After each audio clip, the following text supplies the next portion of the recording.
me in a chat. Or okay, I'm sorry. No, I love you. I just or right after somebody does it, because I don't want to interrupt their space. I'm so sorry. Sorry, Renata. But I am recording now. Thank you. Okay. Sorry, Renata. No sorry. No sorry. It's okay. It's really okay. I'm glad that you asked. Yeah. It's really okay. I was just saying, something in my spirit, because I haven't been in here in a while, and I really want to be in here every day. I just can't all the time. But something in my spirit was telling me I need to be in here this morning. And I was actually thinking of my self-talk on the way to work, and I did not know it was going to be this topic. So we're going to scratch what I was thinking of on the way to work, because this topic is actually what I needed. And I guess that's why my spirit already knew I needed to be here, because as we are talking about loss and Mother's Day, I had a really tough time last week, because I was thinking of the fact that I have my mom and I love my mom, but I don't have any kids, so I don't have anyone to celebrate me as being their mom. And I know people were trying to cheer me up, saying, hey, you do a lot of work with kids and people, you are a mom to so many people. And I had a lot of people saying, you can always adopt kids. And I finally was able to come out and say, I'm adopted myself, and I'm very grateful to be adopted. And I had a wonderful experience being adopted, but I don't have anyone that shares my DNA. And that's the part of a mom that I would like to have. And of being a mom I would like to have. So the inability to become that now, to have that, is a loss for me, and I've accepted that loss. But I still get very sad about that loss when I focus on it. So it's, I don't focus on it, because I believe in life that I don't focus, if I can't really control it, I put it out to the universe. I tell God what I want. But if that's not in my plan or not supposed to be for me, I've totally, made peace with that in some respects, but I still get very sad, and I honor that space in me that says, this makes me sad that I won't have anyone to share my DNA. But I've kind of dealt with that my whole life, being adopted. And I also won't be able to meet my birth mom, and that was a loss for me when I went on a search for her and found out that she was dead. So the thing I liked about what Dr. Anu just shared is that we never really, when people transition out of this life, we never really lose them. I never met my birth mother in my life. I don't have pictures of her. I don't know what she looks like. But when I found out she was dead, I was very devastated. And I just wanted her to always know that I had a good life, that I'm not mad at her for giving me up for adoption, and that I turned out pretty okay. So I always wanted her to know, I always wanted to find her to tell her that, because I was just imagining what she was going through as someone who gave up their child at birth, that she might have had a hard time dealing with that. And so I wanted to make peace with her. But what happened, I focused on it so much. I focused on wanting to tell her that so much that she actually came to me in a dream. I could see her face. She talked to me, and we talked to each other in a dream. And I've never, ever dreamed of her before, and I've never dreamed of her afterwards. But at that moment that I needed her most and needed to say those words, she showed up to me in a dream. So that to me says that even though I thought I lost that ability to connect with my birth mom, I thank Spirit for letting her show up in my dream, and through my dream I was able to connect with her. So it's just a powerful experience. So that's what I want to say about loss and my personal experience of dealing with the term loss. Like Dr. Anu, I also, my dad transitioned in 2009, and that was, I hate to say it wasn't hard for me, but I think the reason why it wasn't hard for me, although we were very close, I think we made so much peace with each other. And the night before he transitioned, I laid in bed and told him every single thing I would ever want to say to him. And none of us knew he was going to transition that night. He wasn't expected to. He wasn't sick. I mean, we just didn't expect it. It was very unexpected. But I remember feeling compelled to lay next to him in the bed and just pour my heart out to him like I've never done before. So I also thank Spirit for that. For anyone that did have a tough time on Mother's Day, my heart is with you. I know it can be, these holidays are just a painful reminder to some of us of the things that we don't have. But what I try to do also is just remember all the things that I do have, and that really helps me. So my self-talk is, good morning, beautiful Renetta. What an amazing lady you are to have gone through, to have experienced so much in my life that I am still able to stand. And not only am I still able to stand, like I'm just totally happy in my relationships. I'm happy in my career. I'm happy in my spirituality, and I'm happy in my tribe. I'm surrounded by the most amazing people who continue to pour into me as I pour into them. And I'm just so successful because of the people that are in my life, the people that I'm looking at right now, and even some of the people who are on here. And together, we are just making each other better. I am the best that I've ever been, and I'm still becoming better. I'm successful in everything every idea that I have just manifests into so much success. And I'm so proud of myself for how far I've come, and I know I'm going farther.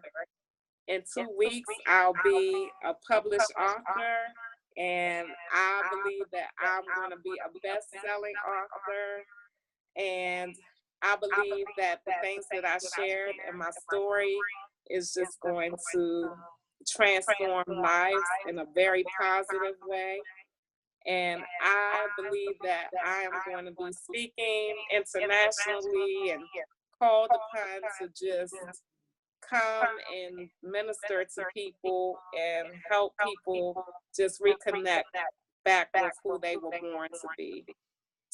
And so I'm very eager about all the things that are waiting in store for me, and I'm just happy to be walking out my purpose.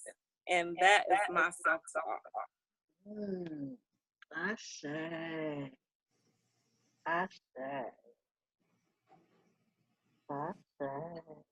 Yes. Yeah, I was good. I was good. That's good.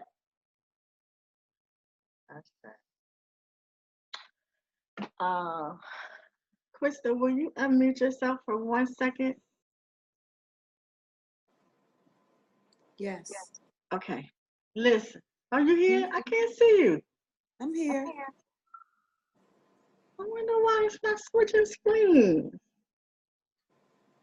Say something loud like, ha! There you go. So I wanted to say this to you. All of us have these things called programs, right? Mm-hmm.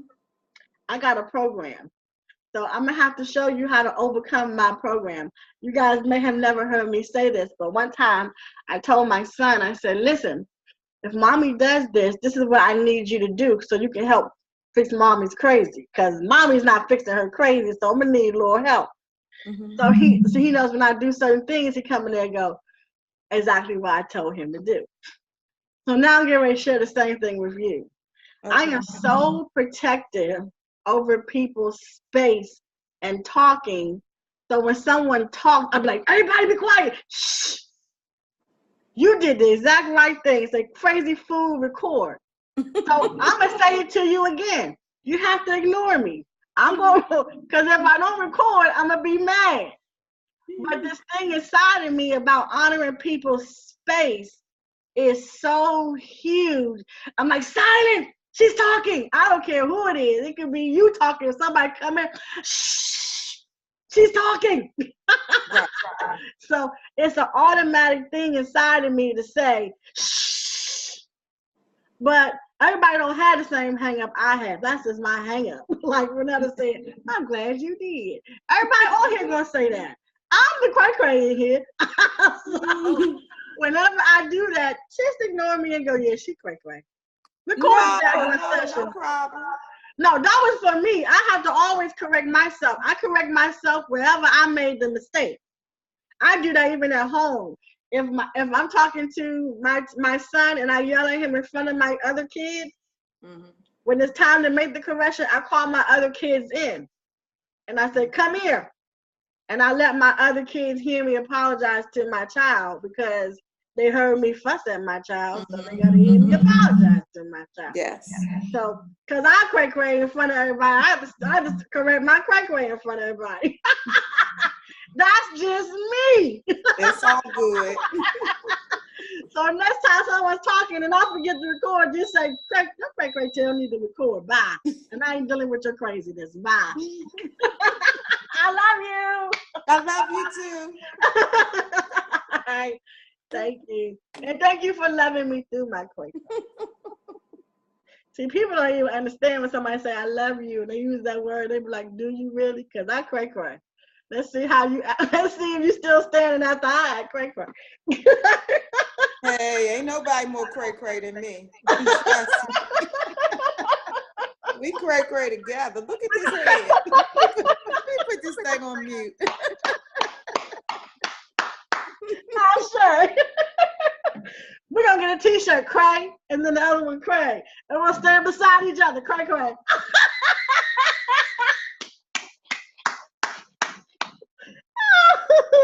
I shy.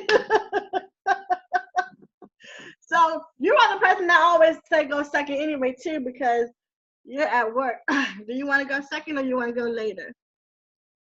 No, I'll go now so I can listen because I'm working from home, but I do have a couple emails I need to send.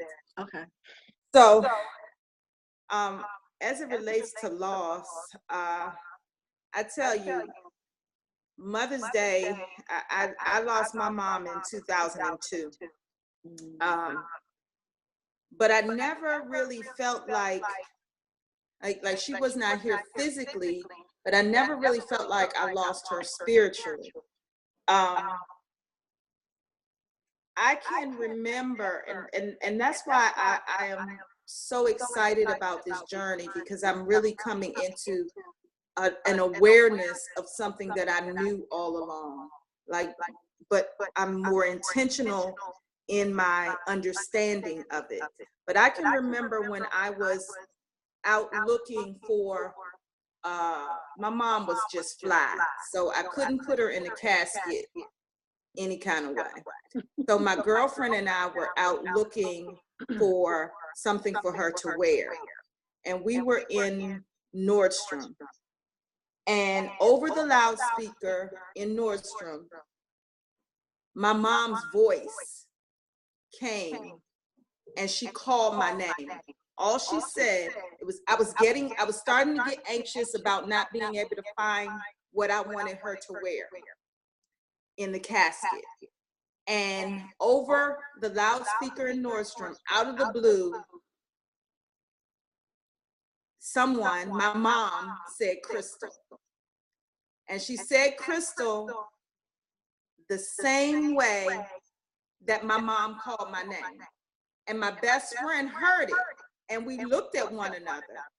And I was like, Dee Dee had to hear it because people would think I was cray-cray. I know. I heard her voice. I know. And she said it. And the way that she said my name, it's like she, at the end, she said, Crystal. She always would sing it at the end.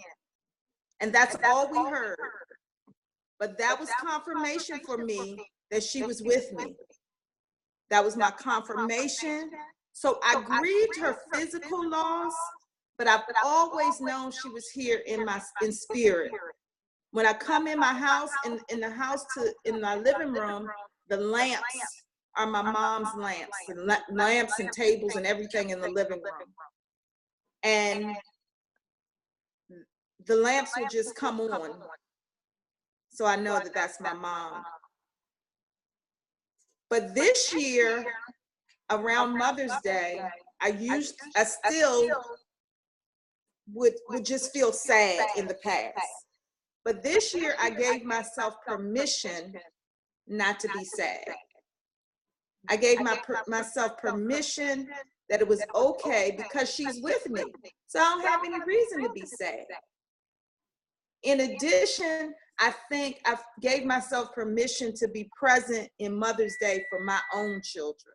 Because I don't know, I feel like I have sometimes not allowed them to celebrate me because I was grieving my own mom. So this year, I felt like I gave myself permission to do all that. So this year, although I missed my mom, I didn't stay there. I gave myself permission not to stay there. And so that's how I dealt with Mother's Day and my mom and her not physically being here. And also building my relationship with my own daughter. That was one of the things that I grieved the most after my mom died, was whether I could be a good mom to my daughter. And so I'm just blessed. I feel so blessed at this point to be able to be building a relationship with my own daughter. It's priceless. So that's again how I dealt with my mom physically not being here this year, and just knowing that I'm on the right path and she's always with me. And I became a grandma. I got a puppy. I'm a. Where's the dog, Cam? Let me see the dog. But at any rate, his name is Shy. So that made me very happy. So I'm going to do my self-talk, and then I'll introduce you all to Shy. Here he comes. And this is my daughter, Cameron. Put your name. She said her hair is not good. See, she's vain like her mom. So this is Shy. Hi, Shy. Say hi to the tribe. So at any rate, I'm going to do my self-talk. Good morning, beautiful Crystal. You are absolutely amazing. You are growing and becoming all that you were intended to be. You are a phenomenal mother, a wonderful wife. You are the best Crystal that you can be. You are striving and growing in all the areas that nobody ever thought they would see you grow. But you're growing. You're doing it. You are an incredible friend. You are just absolutely amazing. You have overcome so many obstacles and challenges and losses in ways that you never thought you would overcome. I am so grateful to you. I'm grateful for you because you're committed to doing the work. You're committed to becoming the best you can be. I am in awe of you. You are walking and living and becoming all that God intends for you to be. You were created in God's image. God dwells in you, the good, the bad, the ugly. God is there. He's there with you. and he's always going to be there. And I'm going to be there with you too. I love you, sis. You are fabulous. What did I call myself this morning? I called myself the Determined Diva. I said, I need to get a name like Renetta, like the Unstuck Queen. So I'm calling myself the Determined Diva. Don't have no makeup on, head all over your head, but you are the Determined Diva. And I love you. Ashe. Ashe.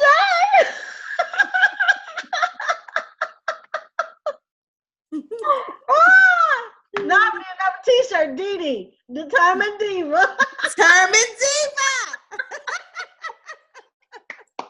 Yes. Ashe. Yes. Ashe. Ashe. Ashe. Beautiful. I love you, tribe. Love you too. Love you too. I'm freaking amazing. I'm freaking amazing. Let me. Right. Now I'm gonna go up the list. And, we have Grace. Grace is coming up. Unmute yourself, beautiful. Good morning, everyone on Facebook. Good morning, everyone. If you want to join us here on Zoom, you can, beautiful Facebook people. Just go to the link below that is pinned to the top or the bottom of your screen and hit the word. Right. Let me see if I can grab you. I'm going to come there and I'm going to put the link here for you guys. I'm going to put it inside the comment line right now. So if you want to join us here on Zoom, you absolutely can. You absolutely can. Just follow the link. You have to download the app now. You have to download the Zoom app. And then you can come on and meet us here in Zoom. We are doing so good. We are at the number 33. This is a beautiful tribe. The beautiful tribe. The beautiful tribe. Grace, you are up, beautiful. So just unmute yourself if you are here. If not, it is JJ. It is JJ who is up. There's Grace. I see Grace. I see. Good morning. Good morning, the healer. How are you? Oh, I'm doing much better. I'm so grateful and thankful for everyone who sent me prayers, good vibes. I'm Are on you my back at work? No, I'm not at work. I'm at home. Yeah, you still have your 3 days. No, yesterday I was at work, but today I'm off. But I got my 3 days. Okay. Good. My self-talk is good morning, beautiful, amazing Grace. I love you so much. You are so blessed. I'm so confident and secure within myself. I'm confident in my ability to create wealth and success. I am blessed with enough money for all my wants and desires. I'm grateful for my divine blessings of wealth and abundance. I am a magnet for money. Money comes to me easily. I love money, and it is my birthright to have wealth and abundance. Ashe. Ashe. I know the topic is about losing loved ones, but I just wanted to say this. I just wanted to say include money in my self-talk, that I'm a magnet for money because that is where my energy is low. Ashe. Attracting money. And I did lose a lot of loved ones, and it's a very sensitive topic for me to touch. So I don't want to get there as yet. Ashe. Good job. Yeah, because we lose money when we're not in the right energy. That's a loss too. Not just people. Money. Ashe. I'm with you, lady. Thank you. Ashe. Love you. Love you too. Great job. Beautiful. Good morning, everyone on Facebook. If you are wanting to come on Zoom, come on, get that morning self talk in. If you want to do it here on Facebook, let me know by saying invite or hit the button that says join conversation. We are getting ready to talk to JoJo and hear JoJo's beautiful self talk. What does JoJo have to say? Beautiful JoJo. JJ. That's what she has up here. Sorry about that. JoJo is Joanne. JJ probably like, okay, I don't see Joanne in here. And when I said JoJo, he's like, did she just say JJ? I was like, it's not. It's JoJo's a different name. My bad. I'm beautiful. Good morning, Luis. Good morning. You guys hear me okay? Yes. Okay. Well, loss, I mean, it's a good topic. I've dealt with a lot of loss in my life. But my thinking is a lot different than what it was back then. I used to use those losses as excuses to act the way I was acting or do the shit I was doing. And I don't allow myself to do that today. Not at all. I'm sitting here and it's like, okay, JJ, why don't you do the same thing today? What do you believe? What makes you believe something different or act differently?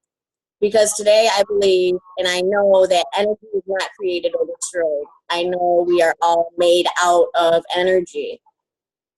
I know that when somebody leaves, they don't leave. They just transform. And in that belief, not only that, but everybody is an extension of me. So those were parts of me that lived lives and transcended to something different. And attaching myself that way, I'm able to grow differently with it. So when loss comes my way today, I grieve, but I don't allow that grief to control me. I allow that grief to run its course, and I change and learn because of it. So my morning self-talk is, good morning, JJ. You are a beautiful soul. You have experienced loss and heartache, not only with other people, but you've experienced loss with your old energy and where you used to live. And with that energy changing, consistently changing, you allow yourself a space to not hurt over the loss, but to change and grow. You make every day as positive as it can be, and loss does not come at your door in any way to harm you. You chose this life, you live this life, you stand tall, you keep moving forward, and you know you're beautiful for it. And you hope that light brings to those around you. Ashe. Ashe. Ashe. Ashe. I love that part where you said you used to use loss as an excuse for specific behavior patterns. Yep. I love that. Yep. The why me, woe me, the victim stance, because then I allowed myself to stay in a space to where I stayed the victim. And today I don't feel that. Today I see why I chose to live the life I chose before I came down here. And I take all the losses, including the loss of the bad energy of myself, and I make it worthwhile. And I'm going to keep learning and keep growing in this space. It's not perfect, by no means, but that's the space I live in today. And I choose that. Ashe. Can you say it again? Just that one sentence again is too powerful. I'm eating a sandwich. That's why I'm muting myself, because I haven't had my breakfast. But this is good breakfast meal. I just want to hear that again, because when we started, I heard the Spirit say, I didn't say it out loud, but I heard the Spirit say, some people, I heard you say what you just said. So just repeat it. I just like to hear it again. It was too good to not hear again. How I choose to not stay in that space of loss today. No, how you said you used to use loss as a reason to behave a specific way. To use the loss to do the why me, woe me. To stay in a space where I stayed a victim, which gave me an excuse and a rationalization to do what I was choosing to do. Today, I don't choose to be a victim to that loss. Today, I choose to live in a space where that loss helps me grow. And I'll stay in that space every day. Most powerful words. Most powerful words. And it's not, it's truly believing them. It's, because I was the best hypocrite back then. I could act like I was okay and I wasn't okay. Today, I'm able to be okay with everything and actually be okay. I'm able to take a look at myself and be like, wow, you really believe it. And it's, you're not lying to yourself no more. Ashe. Let me tell you that I have it on video. I'm gonna play it in here. I'm gonna put it on my Facebook page today. I'm gonna talk to you now, but I'm gonna put it on my Facebook page. And I tell y'all, my daughter is my life coach. She really is. And one of the things I learned about myself is that I did the same thing what you just were talking about. Mm-hmm. I use my sickness as a way to get attention. Yep. I needed attention. So I would be sick so I can get attention. That's a behavior pattern. Mm-hmm. And I didn't even realize I was doing that until my daughter life coached me through. I was like, oh my God, I'm that chick? I'm not that chick.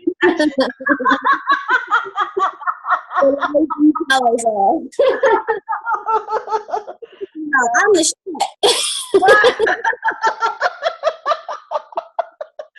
So at the end, she said, so Mom, what are you going to do when you need attention? I said, I'm just going to ask for it. Just ask for it. Like I tell my granddaughter, you need attention. I'm really moody right now. Could you please just pay attention? Better. So, I mean, that was huge to say. It was just really good to hear it again and be reminded of it again. And it was beautiful. So, wow. Thank you. You're welcome. I love you, lady. I love you. I love you. Ashe. So, if you guys were here yesterday, then you know that we had an amazing time with Jack. I don't know if you guys were here yesterday, but if you were, you experienced something yesterday. And what you're getting ready to hear from Mr. Jack is going to blow your mind. So before Jack comes up, can anyone is there anyone who is here now that was here yesterday during Jack's session? If you were, can you just unmute yourself and say, I was here? I was here. I was here. I was here. I was here. I was here. I say. Paula, are you here? Do you say Paula? Yeah, okay, you're here. Because you were here too. Yes, my mind is still blown. All right. Watch how beautiful Jack is. All right, come on up, Jack. I don't understand why people's minds are blown, but thanks. Because you're mind blowing. I'll agree. Mm-hmm. What did you create, my dear? What did you create? A good day. a good talk with my mom. I talked to her yesterday, and I called her first because I didn't know she was in the house, and she didn't sound very thrilled, and I didn't react. I didn't pick up her energy and use it to sound even angrier. That's what I usually do. And she was like, I'm downstairs. And then I'm like, okay, can we talk? And she said, yeah, okay.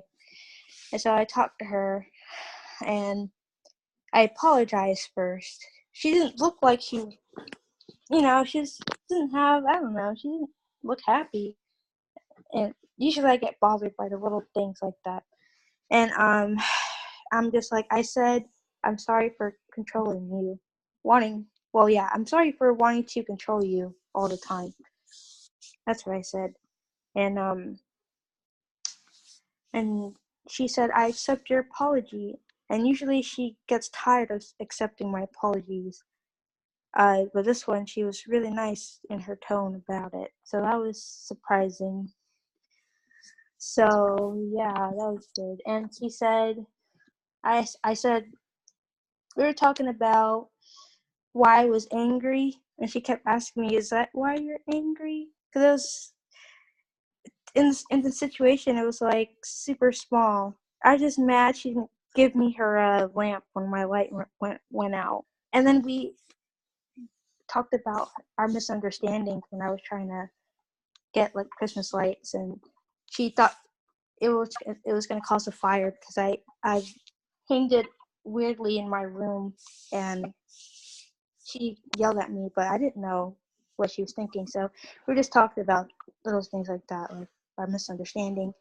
And I asked her about if I still have to move out, and she said nobody wants you to move out. It's just you can't. Basically, what you said, I'm not going to allow you in my own house to be mad and walk around like nobody can talk to me. So, so it was good. I was relieved, like they didn't want to kick me out. Even though I get mad, they still want me there. So that's, it's surprising. In my head, they don't love me. Sometimes in my head, they don't want me around. But she said that, and that was relieving. I love you. So amazing. Yeah. Freaking amazing. Yeah, and I said I would do better. Oh yeah, and they said I was a bully. So it's true. Yeah. Yeah. I'm a bully. I can see it now. I'm pretty. I guess I don't know. Intimidating. A bully. Yeah. So. Yeah. A freaking amazing, Joe. A freaking amazing. A freaking amazing. So can I talk to you? Can I talk to you? Yeah. I can speak. I can say some words. Yes. Permission to talk. Okay. Yeah. It is so freaking amazing. You are one of the most extraordinary people I have ever met on this planet. And because of you, I look good. So thank you. Yeah. Yeah. It is so refreshing to watch you come into your power. And these are what I'm getting ready to tell you now are things you would not have heard a year ago. But because of this experience, I can now speak these words to you. It is you are such an amazing guy. Your part of being who you are is a huge thing for you. Identifying who you are. And you have a little bit of anger inside of that. You have a little bit of resentment inside of that. You have a little bit of you need to pay inside of that. And because you do, you create these experiences inside of your life, and you have the desire to want to be chosen first. Because if you are not chosen first, then you feel away. So these events that you put into your life in regards to your mom have a little bit of that in it too. Now these words I'm speaking are hard, but I know you hear me. So there's always going to be these events that come up to challenge your position. It's never the mom. It's never anybody else. It's always so these events will come so that you can identify who you are in the equation. And yesterday, you did the work to see who you were and the equation. And upon you finding out who you were, you went in and restored order. My baby. Yeah. That's God. Yep. That's God. And I don't even believe in order and stuff. And I was like, okay, order, that's bull-. I used to say it in church all the time. I'm just like, what? What does that mean? Yeah. Where's the fun in that? But yeah. Mm-hmm. Yeah. Your definition of order could be different than somebody else's definition of order. Yesterday, you were in the established order, meaning that you established it to work the way you needed it to work for you, and for you to become the space. That's order. Yeah. And you went in and established it, but you only were able to establish it when you saw you. When I was asking you the question, how do you feel? Go in there and apologize for your part, because it has nothing to do with the other person. Apology is never for the other person. It is always for us. And because you were able to walk in the dynamic of that truth, you were able to go in there and restore order. Yes. Beautiful work you've done. Thank you. Beautiful work you've done. Thanks. And I want to say something on the topic as well. For me, I feel like I missed out because of my mom's relationship. Say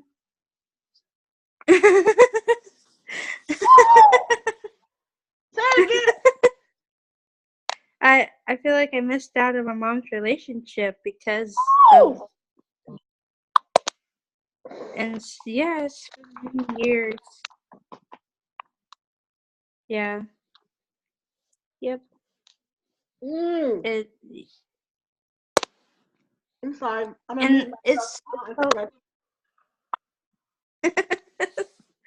it's like I know how I can complain about how she is and her problems, but it's still,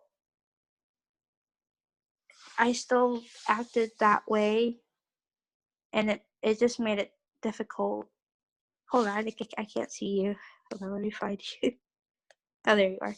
So yeah, like I've acted a certain way, and it made it difficult, and it was a lot, I bet, on her, because she's her, and she's always saying she's carefree, and I act like I always want to control her. It's like an intense feeling. Even with my like gender and stuff, I want her to accept me so bad. Like, okay, let me just transition in your house, basically become a guy with my body in her house. And she's like, no, I had, I've cut myself and said it to her. This is why, like, I cut my arm. She had to sit on the couch and like hear that, and she couldn't look me in the eyes. Like I just knew I was forcing her, but I didn't know how. I was in pain. Probably most likely because of myself, because I'm so intense with what I want, and I just don't want to let up. So yeah, I could be looking at, oh, this is how she is, but this is how I am too. And I think it just feels like I should be focused on me right now. I could just go with all the things she did, but this is what I do. This is why I'm suffering, because I don't get my way and I torture myself. So, yeah.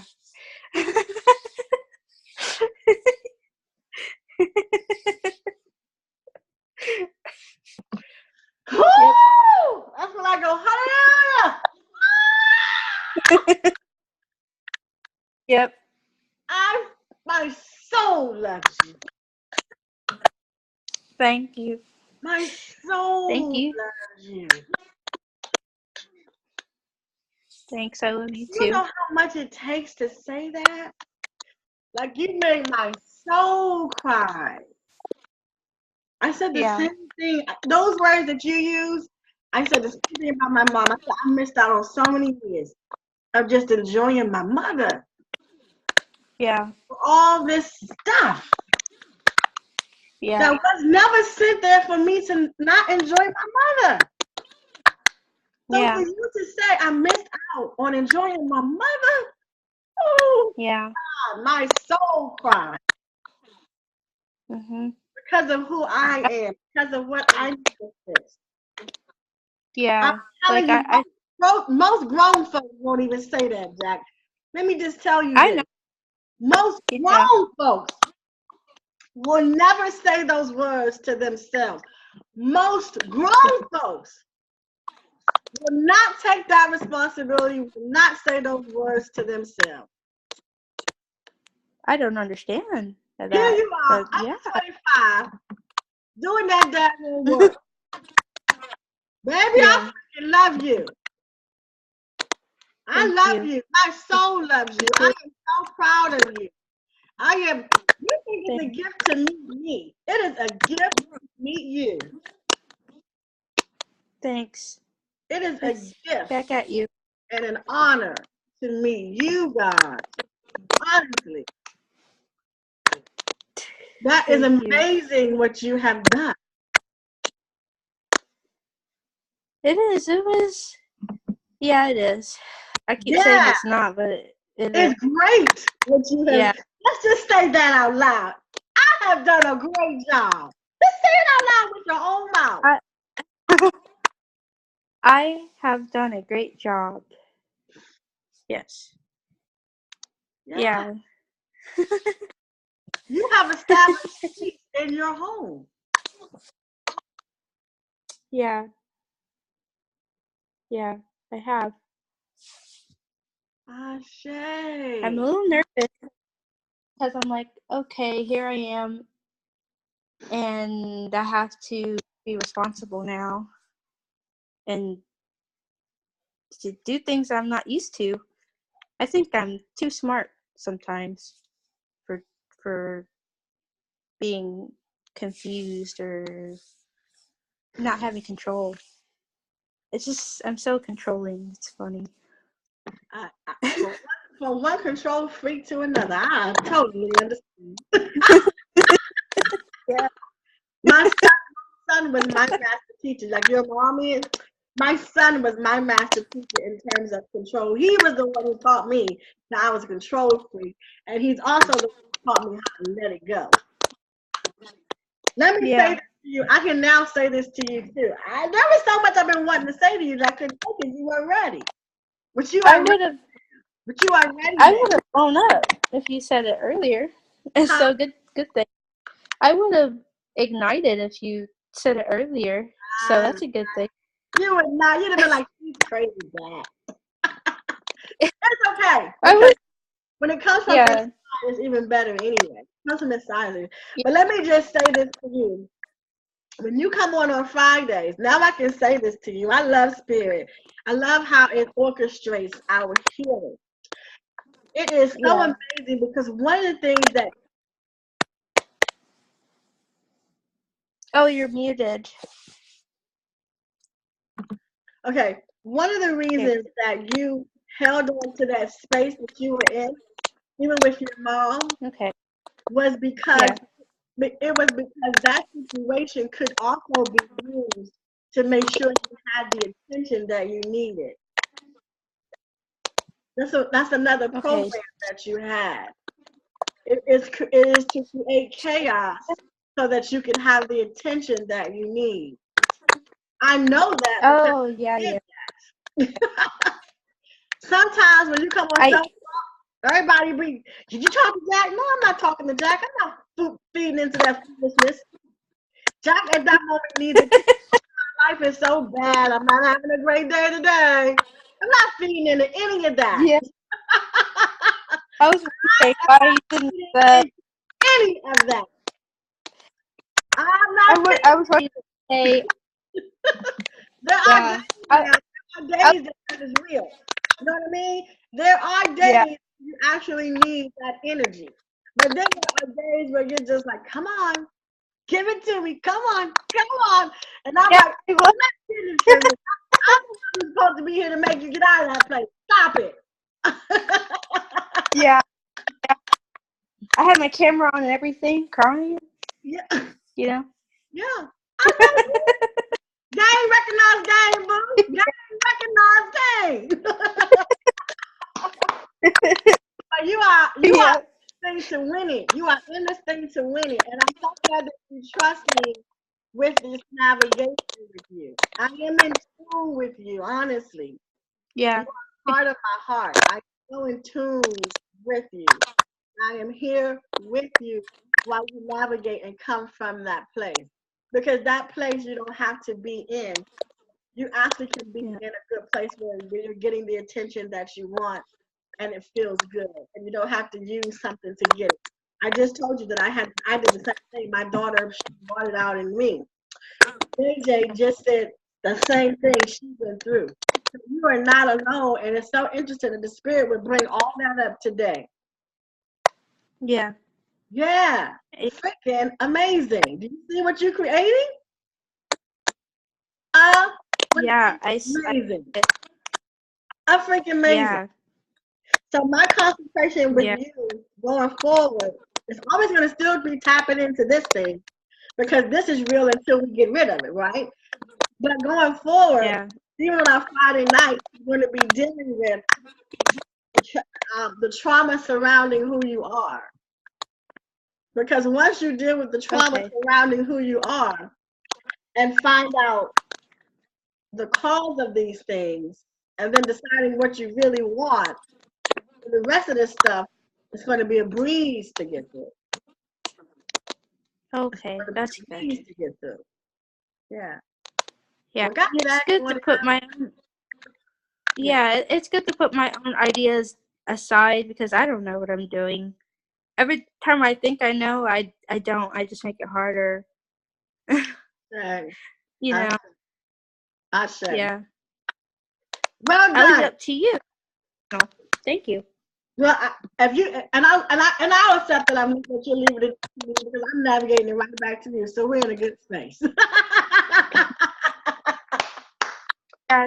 Well, you know how Jesus they say you go up to God and you want God to say, well done, servant, well done. Well, listen, well done, Jack. Well done. Thank you. Well done. Yep. Thank you. Love you so much. Thank you. Love you so much. Best day today. Best day Mhm. ever. I love you too. Best day ever. Yep. I'm going to give 30 seconds for anybody who wants to chime in and say, well done to Jack. Go. Awesome. Well done. Good job, Jack. Well Awesome job. Great job, Jack. Great So job. proud of you, Jack. So proud of you. So proud of you. I'm so Oh, guy. are all proud of you, Jack. Great job. Thank you. Thank you. Ashe. Great job. Ashe. Ashe. Ashe. Great job, Jack. I'm so proud of you to see your transformation. Thank you. You're welcome. Ashe. It's nothing but God, Jack. Nothing but God. I'm telling you. I was concerned, but God got you. Thank you. Thank you. Thank you for being concerned, and thank you I for your. was. Yes, Thank I love you, Jack. I love you too. Ashe. All right, my baby. You did a good job. You did a great job. You did a great job. Jack, are you still here? Yeah, I'm still here. I'm going to end with saying this. When you say that God and I are one, and I create this life that I live, did you just experience that? Yes. That's how you know your words are real. I gotta be careful with my words. Yeah. Mm-hmm. Y'all do. Yeah. Y'all do. You see, I always say people run around saying, I ain't one with God and God's one with me. They don't have no evidence. Where's your evidence? You have evidence today. Because who went in and did that work? Who went in and did that work? I did. Who went in and fixed it at the end? Me. Yep. No crinkling from the sky, no blink from the sky. None of that. Who did it? I did. It's the God in me. Hey, it's the God in me. Hey. Ashe. Thanks for being a living example of that reality. Thank you for me that. Yeah. Thank you. You did that. Yeah. We're a good team, baby. We're a good team. Yes, we are. We're doing this. We're gonna get that vacation at the end of this work as a tangible thing. Yeah. So I don't know. I don't know. Yes. Yeah. Ashe. Yeah. Ashe. All right. Thank you so much. You're welcome. Ashe. Yeah. Ashe. Awesome. All right. We got the beautiful, beautiful Marlene.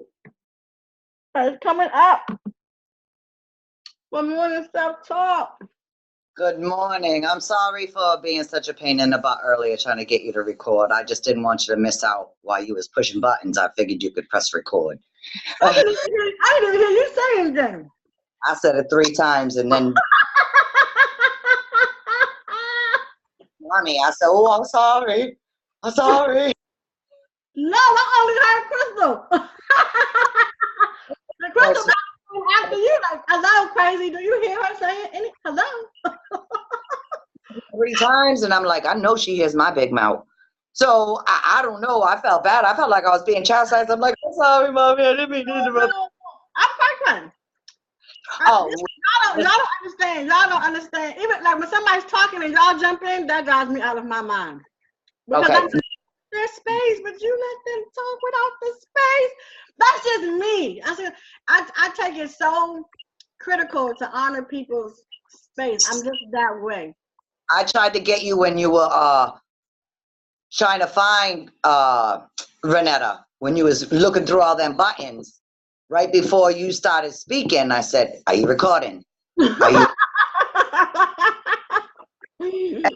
You do not have the rights to cray cray, because trust and believe. No, that get tapped. All right. I love it. My kids say to me all the time, "Mommy, how can you not hear me? You get so engulfed and the whole world disappears." And it does. Like, it just disappears. Whatever it is I'm paying attention to at that moment, no, I don't hear anything else. So cray. You can hear my annoying voice. I mean, it's almost worse than Fran Drescher. So, but the topic, first of all, Jack, amazing. I'm sorry. I gotta give out to Jack. I mean, I ain't sorry, but I'm sorry. I'm doing.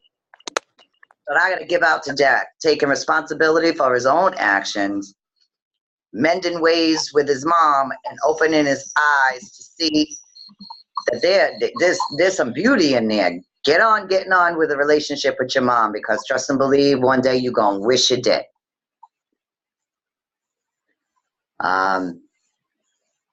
Mine with the loss this morning. My major loss in my life was my grandmother. When she left, though, yes, I was in pain. And you know what? A few times I have to say I was guilty of doing the sympathy thing. But I have to say, even when she left, I knew she was always with me spiritually. Like even today, like I said the other day, I may look and have actions of my mother, but I am my grandmother's child. I'll tell you that right now. She's the one who basically raised me, in our family circle. She was the one that would take all the animals from the animal league that they couldn't handle, raise them, train them, get them back out. Taking wild birds, this and that. I've done that all my life. That's something she passed to me. That's a love for every creature and for the earth and for other people. My grandma's just like me. Will cook meals and feed the neighbors or do what she's got to do.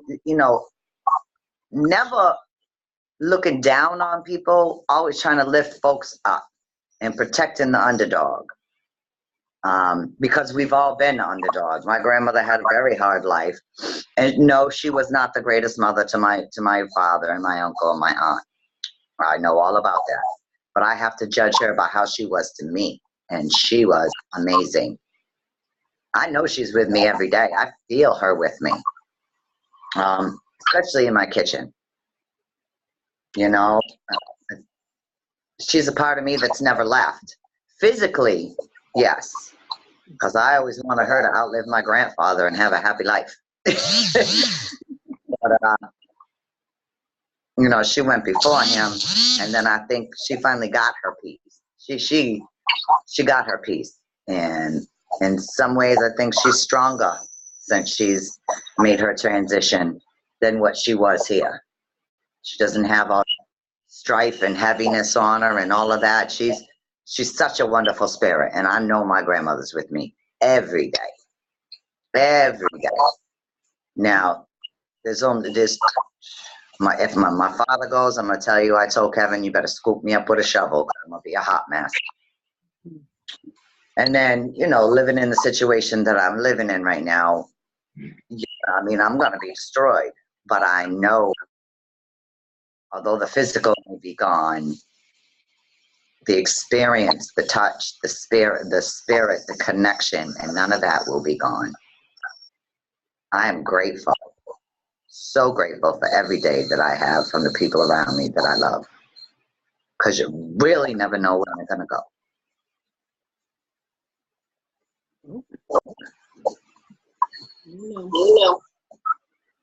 So my self-talk is today, I am going to find my path, and it is going to have something to do with lifting up and being strong. And yes, this crazy voice is going to be loud, and it's going to be for a purpose. Folks are going to listen. They're going to make changes, and we're going to do it together, or they're going to do it on their own and show me what they did. This crazy big voice is going to be strong, and this heart is stronger. and I will make a difference. I'm gonna make a difference somewhere, and it will be of abundance to myself financially, and it'll be abundance to the people and the world around me, both spiritually and physically. My grandma's with me. She's got my back. We got this. Ashe. Ashe. Ashe. And anytime you want to eat when we're on, go on and eat. I don't care if you smacking, and I don't. I had to eat my breakfast. You know, I have to eat. There was a not very pleasant comment about that, and I was like, "Excuse you." I said, "This woman is real. She can sit and eat. Come on, ain't nobody here complaining. There is a goodbye button." That's right. I say. Hey, you can let yourself out. Let this woman eat. I don't want to hear nothing about it. And you be on the floor with the chair. Dr. New, I could listen to you laugh all day. I love it. Thank you. Sorry, my honey just sent our grandson Shane loves motorcycles. So he just ordered him a real bagger, you know, a big bagger with, you know, the ones with the bags on the side, the great big ones, the travel bikes. He got one and sent it to him. He lives in upstate. Oh, Ashe. Ashe. But Dr. Those cards and you the other day, this struck my light. I don't know exactly which way I want to go because I am people and animals. So I got to find a way to incorporate this together. Mm-hmm. Mm-hmm. Mm-hmm. Maybe, you know, help feeding those and families that are in need and getting them involved with me and helping fighting and feeding animals or protecting. Mm-hmm. Mm-hmm. My animal library, I'm telling you. Mm-hmm. When you said to write down what it is that we want in our dream and this and that, it's going to be a bit long. I'm going to try not to be, but I really am. Because everybody's like including in this. Trust and believe that. Mm-hmm. See you at the top. You and Oprah having a fun competition. Okay? I see all of the words escape, all the other life coaches right there standing with you and making their own. I see myself with my dream. What I really want is a restaurant where people can come and eat and then donate a meal, and after hours the other people can come pick out the donation and get their own meal for free. On the other side, I'd like an after school program where children are safe. They can eat, they can learn, and expected behavior is to be expected behavior, not like the YMCA. Right. Expected behavior, okay? And then whomever from here, they find their calling to work with children, that's where you're gonna be. Whether you're gonna counsel and protect, like Crystal, I think it was Crystal says she really wants to work with children, there you go. I'll give all that to you on that side. That's right. And then same people that come, they can help in the kitchen and do this and that, and then take those children or, you know, the people from Jack's place, the young adults and whatever that are having mental or whatever issues, because he's going to be in the woods too. He said he wants to be in the woods too. Bring them to where the animals are for therapy, for helping, for volunteering. Ashe. Have all fresh food and vegetables because we got our gardeners, and they're gonna tend to the stars and make lots of money with all that fresh good food. Ashe. And it's gonna trickle down to all of us with free donations of fresh food, because she's just going to be making it like that, which puts her name on it too. Okay? Everybody. There is a piece and a part for everybody in this whole triangle that I have come about. Counselors, for those who need them, people who want to work with children. Like I said, Tina can have her own cabin there and be happy and have what she wants and come help with the animals and then get out and be social and help people who come in and, you know, wake her up, get her going, keep them going, and have her own life as well. There is hearts for everybody. Claire and I think it's Pam can be the Reiki ladies who help people who need them. You see what I'm saying? Like there's a whole universe here that I've got created somewhere, and I'm gonna nab it. It's gonna happen. I say. It's funny, when I first said it, I've been dreaming it and it's stuck in my heart. Like it's stuck here. Like it's got to come out. Like it's got to do something. It's in my soul. Like it's got to be done. And I am going to be abundant. I don't know how, but I'm going to be abundant somehow. And this big old mouth is going to help me. I'm going to put this big mouth to work. Y'all going to remember my crazy behind. I'm unforgettable. I feel like there's a space and a part for everybody in all of that. Helping each other, improving us, the world, one person at a time, helping the animals if that's what you want, lifting people up, not giving them a handout, because I ain't giving you a handout. I'm lifting you up. There's a difference. A hand up and a handout, two different things.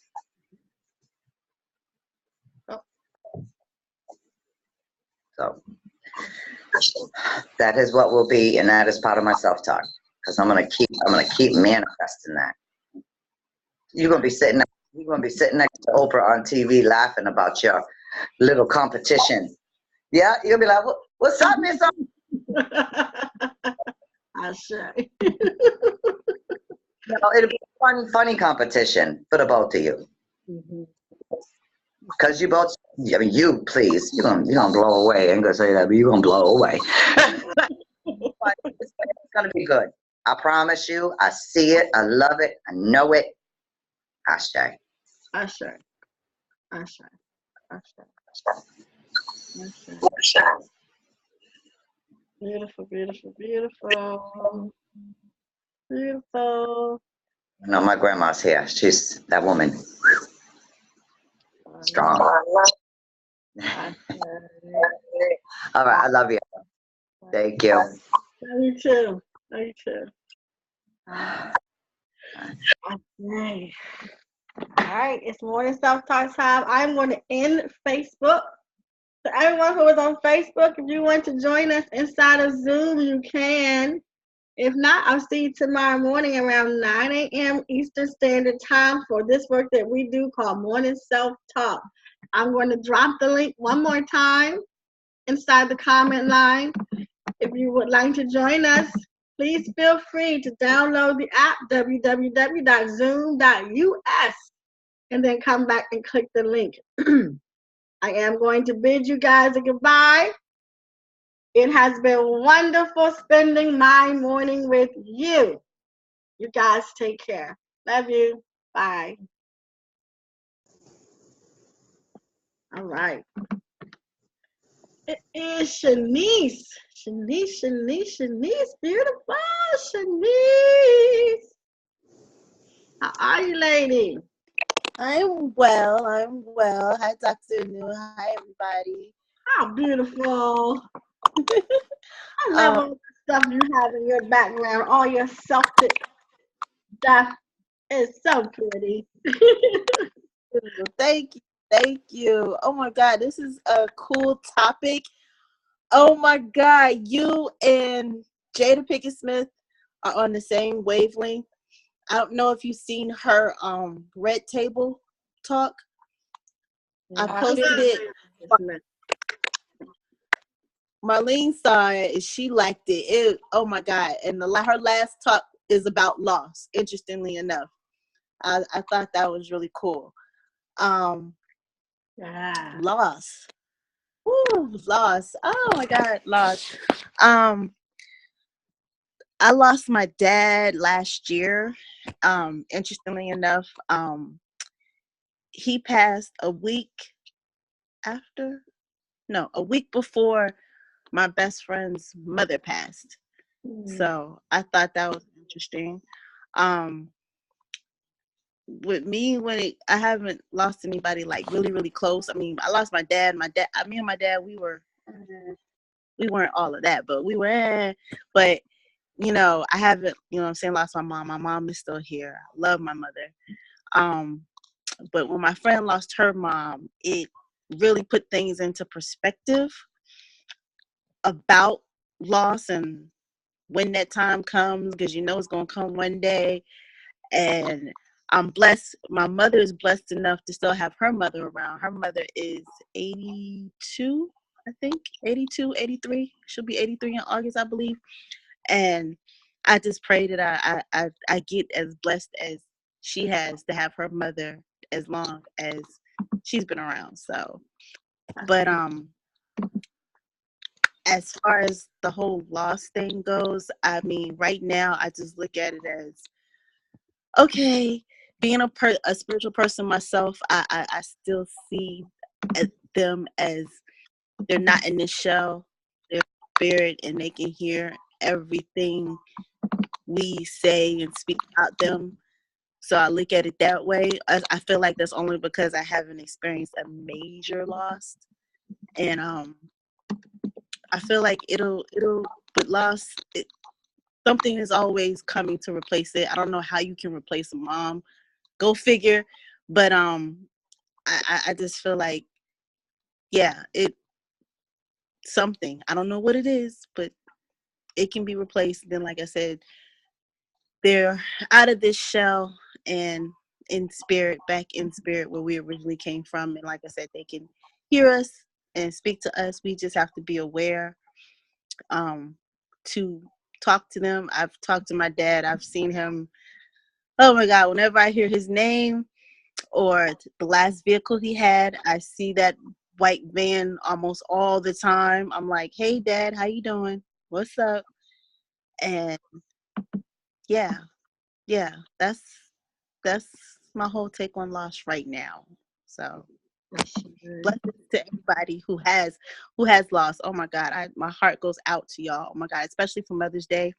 I still got to get with my girl. I let her have her time to go through it, because this is the second Mother's Day, because it happened last year, February. So it's the second Mother's Day. So I let her have her space. So I'm gonna call her later on today, ask her how she's doing and everything. But yeah, I don't know how I'm gonna be. I don't look forward to it, but I know it's something that will happen one day. Like I said, hopefully they'll be 200 years old when they do. Right. I look at it like that. Like I said, my mom's blessed enough to still have her mother, and like I said, her mother's 82. So I'm like, I hope you gonna be rocking at 82 too, doing the same thing. So yeah, that's my whole take on it. The whole life. That's right. Yeah, it can be interesting. Thank you. Self-talk. Oh, okay. Let's see. Good morning, Shanice. I love you, babe. You are rocking and rolling like you always do.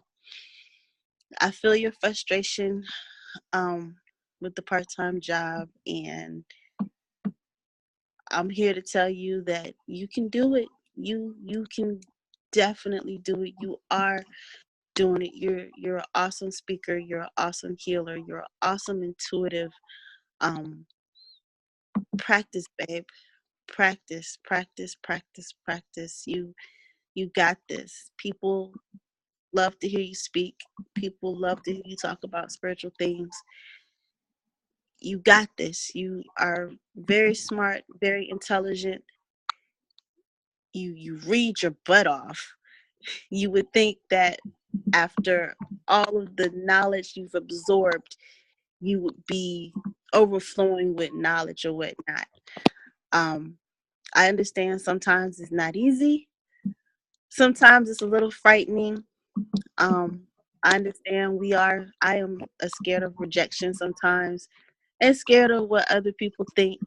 But I know that you, the divine source, has my back and will not let nothing bad happen to me. I am joyous. I am free. I am loving. I am caring. Jump, girl. Jump, and the net will appear.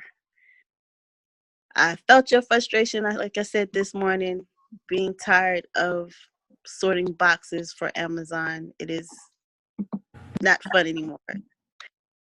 You can do this work. Get your butt in gear and jump. You have all the knowledge, you have all the training. You can do this. I love you, Shanice. Ashe. Ashe. Ashe. Ashe. Dr. Anu, can I just say one thing? Go ahead. I've been watching Shanice on her, I don't know if anyone else has seen it. She does these readings and she does this live on Facebook. I've been sharing it. And you actually do really, really good. And it's lovely listening to you too. So keep it up. It's awesome. Thank you. Thank you. Thank you. Thank you. Thank you. Thank you. I have watched you too. You're really good at it. Yes. Oh, thank you. Yeah, but Thank you. so I good. do appreciate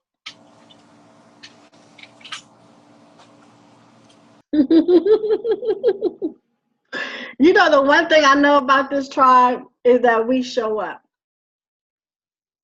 And I called somebody the other day and I said, if somebody in this tribe goes live, somebody in this tribe gonna go watch. We show up. Yes. It's real. It's not pretend. It's real. We show up. So that's what I was saying. I like to get off at 10:30 out of respect for everyone else who's in here, who does that, who goes live, because I don't want to trample on anybody else's time because we're all in here doing our thing. And I know that we show up. Like I know we show up. I can go and somebody else can say and pop in and I can leave because I see, okay, they got the support. Sometimes I'm really busy. I don't have a lot of time, so I'll go in so I can be there so they'll know. And then I see the trial, like, oh, they got this. I can actually go finish what I'm doing to actually show up, but I can actually be there. But we show up, y'all. Yes. Yes. Yeah, we show Go, Renetta. I was gonna tell Renetta if she's still here, or she'll see it in the in rewind. I saw her her interview. I didn't get to watch it, but I did post it so people can see it. On your page. Proud of her.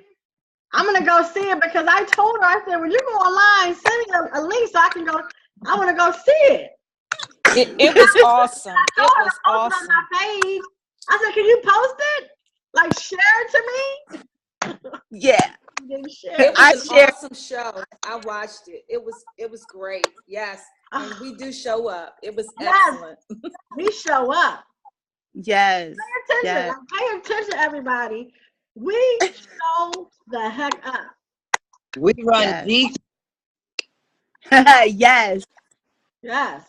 This is real. Like this thing blows my mind. It honestly blows my mind. Yeah. So I mean, I can't say nothing, but it's what we do. That's what we do. Yeah. Yeah. So thank you, Dr. Thank you, lady. You're welcome. Thank you, tribe. I love y'all. I love you, Dr. Anu. I love you too, lady. I love you. I say. Ashe. We're doing this thing, guys. All right. Crystal, we heard Crystal, and so Cheryl Gordon, that's who's left. Okay. Good morning. Good morning. Yeah, that loss is a good topic. Mother's Day. I can relate to Jack because before my mom died, I would say 2 days before she died, I bonded with my mother because I did not get along with my mother. So I can relate to Jack. And I met, I went somewhere on an event with a niece for a wedding on the Queen Mary. And I looked at my mother like I wasn't going to see her more, but I didn't know why I was looking at her that way. And I watched her like a little girl leaning over the balcony and watching the brides when it was a fashion show. And I was just watching her, and I took her to the bathroom, and I was just taking it all in, like I'm never going to see her. Well, 2 days later, she died. And it really gave me peace because I got to bond with her just before she died. So I can relate to Jack. Definitely. She's definitely in my house. I have to yell at her to stop. And she told me before she died, to the day I was in the car when we were driving to the Queen Mary, she said, Cheryl, when I die, and I don't know why she said that, she said, I'm going to haunt you. And 2 days later, she did die. And she does haunt me. And she does do things to me. And I have to yell at her to stop.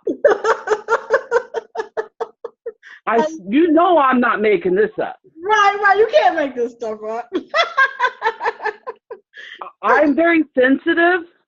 And I have a gift that I don't talk about either.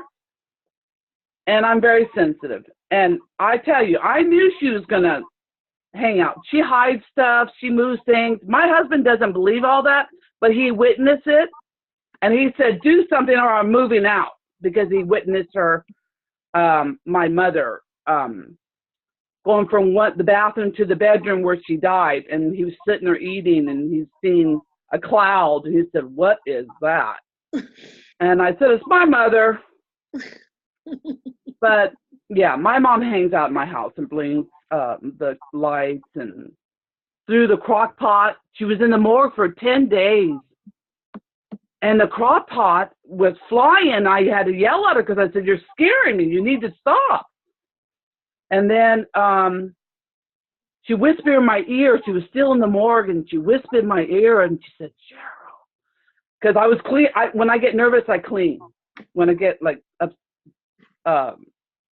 my mom died, and she's in the morgue, and I was cleaning her house. I don't know why I was cleaning. I was cleaning her house even when they were taking her body out in the body bag. I was cleaning her house on my hand. I get nervous, I clean. So she let me know she was around. But I don't go visit her at the graveyard. She's not there. She's at my house, which is her house. I love it. I love it. I love it. I love it. I got chills when I just said that to you right now. I literally felt chills going down my body. That's to confirm. Yeah, she's around. So, yeah, I always know she's here. Sometimes I have to tell her to go away for a while. Go visit your other children. And she has. So my sisters that I have not been, since my mom's death, I have made myself accountable to bond back with these children of my mom's children, my sisters. My mom's been gone for 7 years. I just invited them the other day, and I gave them haircuts for free for Mother's Day. And I have not spoke to them, but I had to clear that up. And I did it on Mother's Day. And it was the greatest gift of myself which they thought was a great gift to them, but it was more for myself Ashe. because I was healing.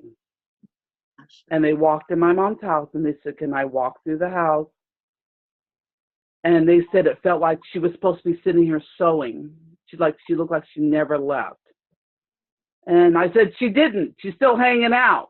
You just have to talk to her. Go in the bedroom and talk to her because that's where she hangs out a lot. Anyways, I'm so blessed. I'm so blessed. Yeah. And I feel my morning self-talk that I am so proud that I'm showing up for myself. I'm so at peace. And I showed my daughter the video of you talking to me about her. She said, oh my God, Mom, it was right on. She was, you know what? And that gave a bonding to me and my daughter because I lost my mind when she was 13, and 13 is a bad number for her, she said. And that gave me a bonding time for me and my daughter about what you did for me. Oh my God, because I was a mom that was on drugs and I lost my mind. So my daughter had to take care of me to get back. And believe me, her dad's birthday is on 13. I live on 13. 13 is not a good number for her. You're right. That's right. And yeah, she explained what 13 was to her, and she said that was amazing reading. But that gave me and my daughter more time to even bond even closer and communicate like Jack's doing with his mother. Because I'm not dead yet. I'm still here. It's not too late to do what I really got a gift from my mother 2 days before my mother. I'll take the 2 days. I'm 59. I never got along with my mother. I couldn't stand her. I always said when she's older and she's in a wheelchair, I was going to throw her down the hill. You know, let the wheelchair flow. I always told her that. But you know what? I'm glad I got to get those 2 days out of my life, and it made up for everything. So I could relate to Jack totally. And my daughter and I are bonded really close. Yeah. I'll show you. Yeah. Ashe. So I can relate. Ashe. Love this stuff. Love this stuff. Can't make this stuff up. You cannot. Yeah, so the topic was a good one. Ashe. Thank you. Thank you. Thank you, beautiful.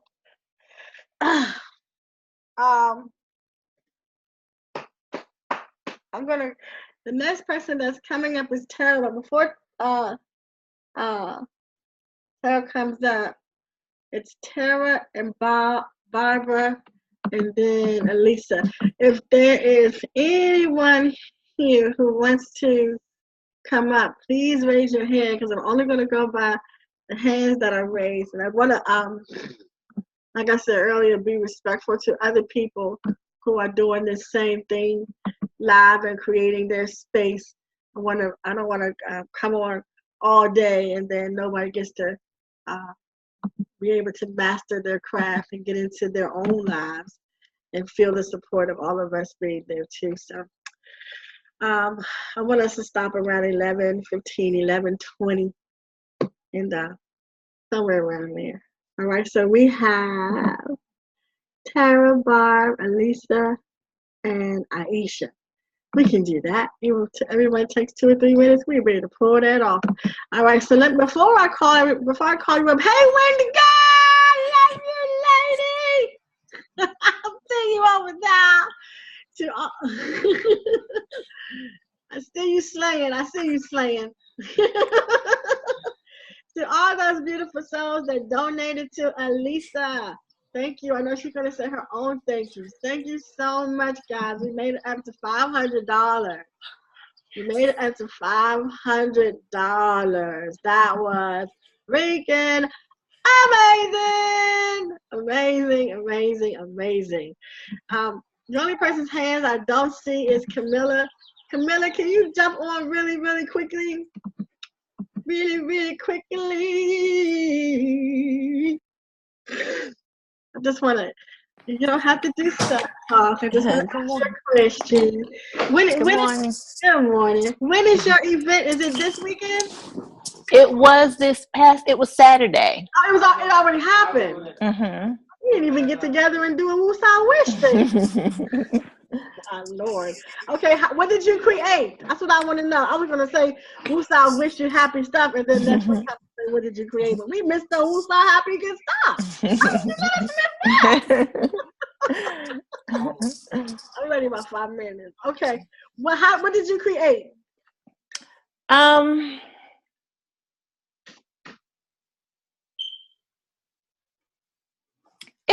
I was able to create a representation of what my business is. And it did enable me to attract 2 people who are interested in joining. Okay. And they are interested in joining because of what they saw, the way that I represented, the jewelry and the business aspect and everything. So that was good. Mm-hmm. Did they already join, or they're going to join? They're going to join. Mm-hmm. I'm pushing you. Yes. I want you to understand the nature of your creation. See, this is how we hear from God. People always think God going to jump out of the sky and voila, here I am. Mm-hmm. And if we pay attention, we're always going to hear from God. Sometimes no one ever came and taught us how to listen to when God is speaking. They taught us some old magical stuff in the sky, which doesn't work. And then we get mad and we're like, where's God at? God's not talking, because you're looking for God to jump out of the sky and tell you something, and it really doesn't work that way. So we listen for the conversations that we're having with God. So I remember having a journal. I think you should get a journal. Okay. I think you should get a book. I think you should write down every single attempt that you create to do this business. And then write down every single thing that is created from that space. Don't be afraid to say to yourself, it didn't work this time. I didn't make a production. I didn't do this. Because when you don't do that, then you ignore God's voice. You ignore the voice of God when you don't write down or acknowledge what is actually happening in that moment. If you do this, say, like I still do this, you know what I mean? And you don't have to. I'm just sharing some stuff I did, right? Okay. I would say, okay, I'm gonna give myself 5 attempts to do this. And if it doesn't pan out in the first 5 attempts, then I'll take this as a sign that this isn't something that I'm creating for this particular thing. That would be my measuring tool. Now, unfortunately, in relationships, I didn't ever go by my measuring tool. But I'm a Taurus, so I want my money and my business like a stink on a monkey. Now, on relationships, I'd be like, all right, I give him 4 times, and if he don't do this, then that's not the one. And then I give him 4 more times. Okay, maybe you didn't understand. 4 more times, God. You didn't hear me? Okay, 4 more times, and then those 4 more times, and it still wouldn't go. I go, okay, maybe I need 10. Just give me 10, and then if it do 10, I'll take it as an absolute. Are you kidding me? 4, 4, and 10. So on the relationship side, I just didn't do that thing good. But when it comes down to my money and business, yeah, I didn't play with it. You know what I mean? So I would write it down, and I would say, this is what I want to accomplish. And then if I did not accomplish it, or if it did not happen, then I knew for myself to move on to another plan or another thing. So write down what you want, because what you don't want, what I don't want for you is for you to feel a way about something that may not work out for you like you want it to. Because when you get into that feeling that it's not working out the way I want to, then you begin to talk to yourself and down yourself and begin to say, I can't do it. I just can't do it. I'm just not meant to do it. And then you beat yourself up for no apparent reason, because there's no reason to beat yourself up. You're just not supposed to be doing that thing. You gotta get over here on this thing. But if you don't do that, then you'll be like, it just doesn't work. I mean, I prayed to God. I don't know why God's not answering. God's answering. You're just not listening. So write it down. Give yourself the goals that you want to accomplish and by what time frame you want to accomplish it. And then track yourself. And then see if it manifests itself. If it does not manifest itself, then it means that that isn't the thing that should have your concentration. Move it to the next thing. Okay. Okay. The biggest thing is I don't want you to beat yourself, because people do it. They begin to beat themselves up when they don't see God showing up because they think that they don't see God showing up.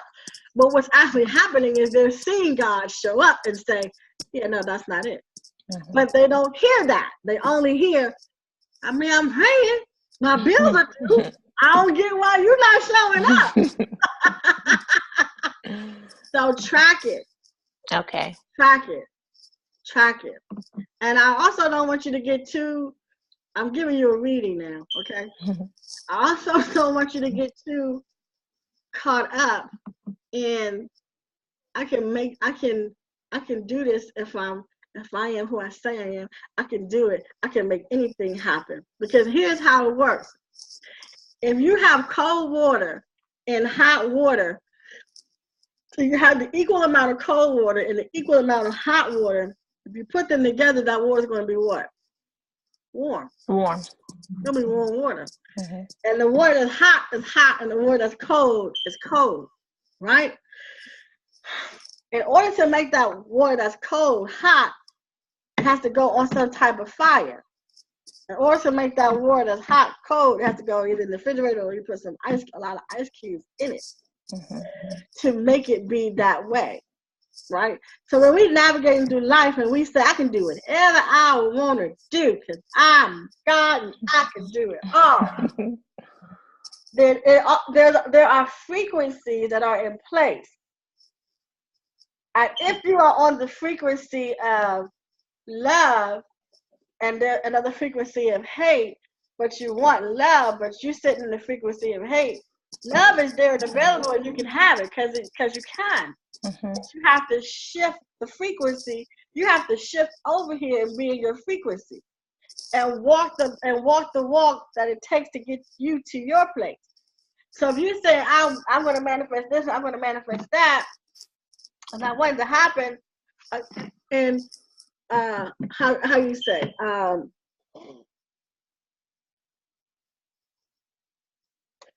I'm gonna give you a better example because this one you understand. This one you're gonna be able to understand better than that one. Even though that was a cool example.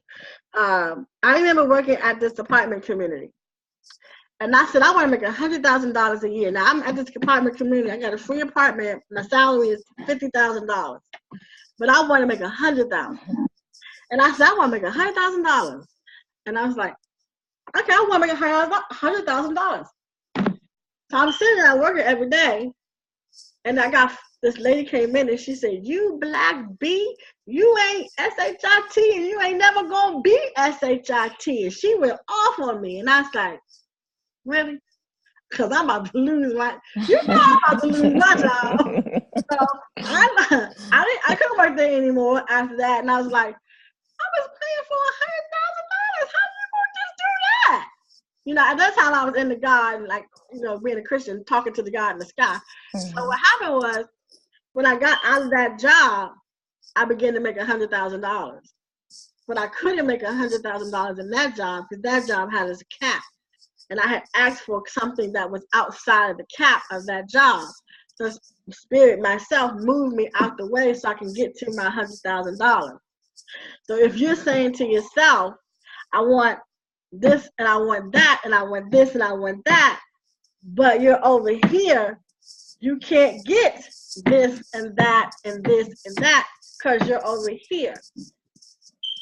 Even though you're God, because God knows how to move itself over here and get this and that and this and that. So I just want you to keep track because I don't want you to ever give up and say, yeah, I don't know.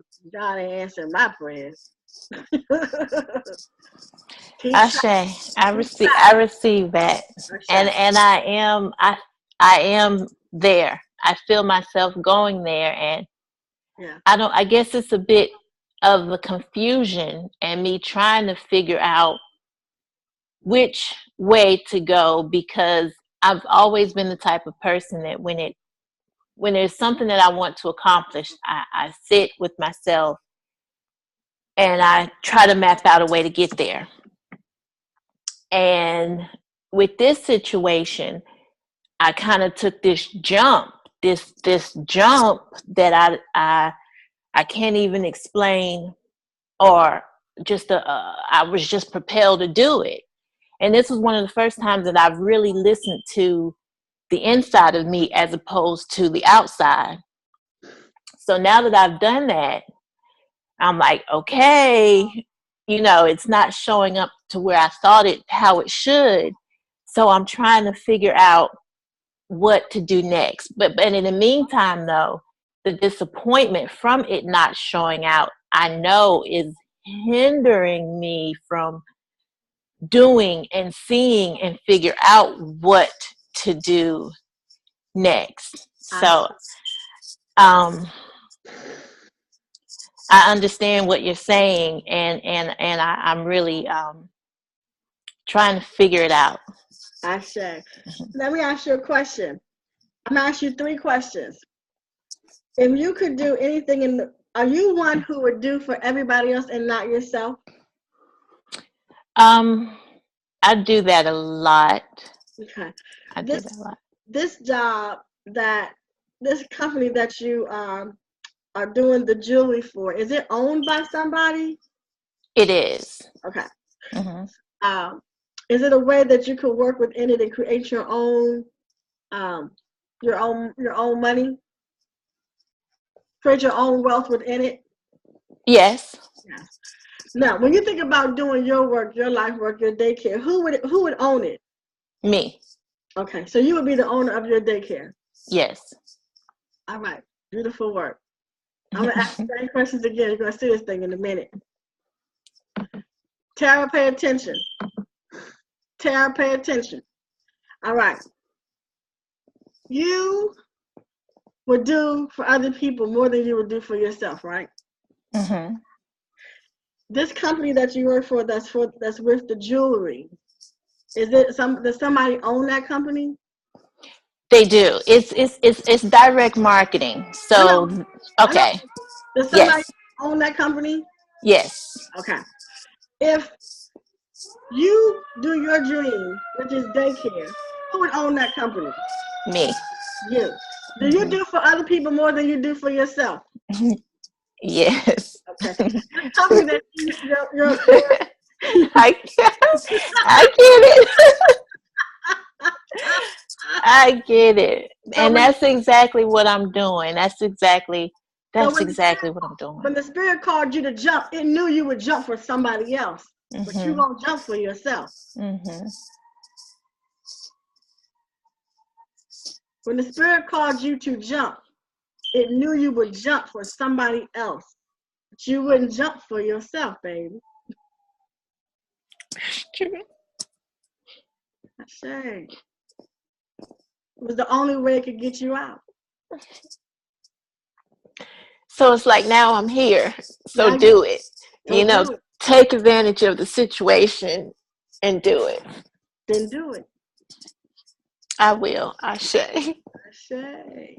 You're going to fail every time because it wasn't for you to jump for that. It was for you to jump for you. And I had to be here to show you your failures. You can trust me with it. Because it's not failures. Not failure. It's moving you to where you got to go. Ashe. I receive it. Thank you. Love you, lady. Thank you. Love you too. Love you. Ashe. Ashe. Tara.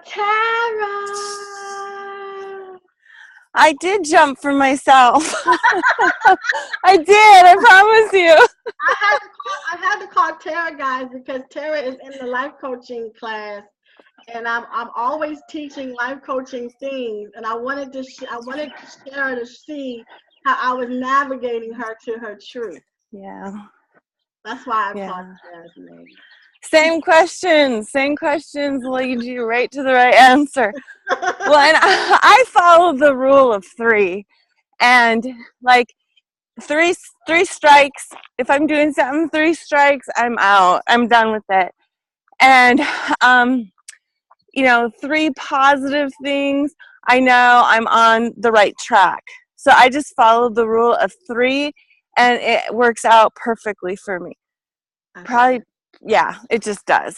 I just wanted to address really quickly Jack from yesterday. I wasn't on live, but I did go back and listen to it when I was doing paperwork, and I had to stop my paperwork, look at the screen. I'm talking to Jack and you on the screen. It's been done and over with, but wow, that was so good. Good job, Jack. And I was like, "Ooh, she's coming for you now. Get ready. Get ready, dude, because here she comes." Because I've been there. I've been in your shoes where I'm like, "Oh, here she's coming for me." Yeah. And you did so good, Jack. I was like, "Oh, she's coming for you. I hope you can handle it." You did great. You did awesome, and I'm so proud of you. And I heard a huge shift. And even this morning, a huge shift in your talking about, it's not all about your mom. It's about you too. I'm so proud of you. Hallelujah. Yes, good job. I'm so proud of you. And with loss, I'm going to just quickly, because I know everybody's talked about loss. I had to pop off, and that's when my hand went down, because my sister, her lake cabin burnt to the ground last night, along with her garage, which was attached to it, and her boat and everything burnt, gone. And I'm just so thankful that she wasn't there when that happened. All those things can be replaced, and she's fine. My brother-in-law is fine. Their dog is fine. But the cabin next to him that started the fire, they did lose their dog. And I was like, oh my gosh. And it happened so quickly. So sad. But the loss that I want to talk about, my personal loss, is when my brother passed away. And he passed away 11 years ago this June. And that was the most devastating thing that happened to me. And grief can get you stuck in some pretty awful places, and it did for me. I just got stuck in a pretty awful place, and I think part of it too was the way my brother passed. He had epilepsy, had a severe seizure, and bit through his tongue and the side of his cheek, and he bled into his throat, and he drowned on his own blood. And then they brought him back, and he was in an induced coma. And he was brain dead, so for 10 days we watched my brother pass. And my mother didn't want any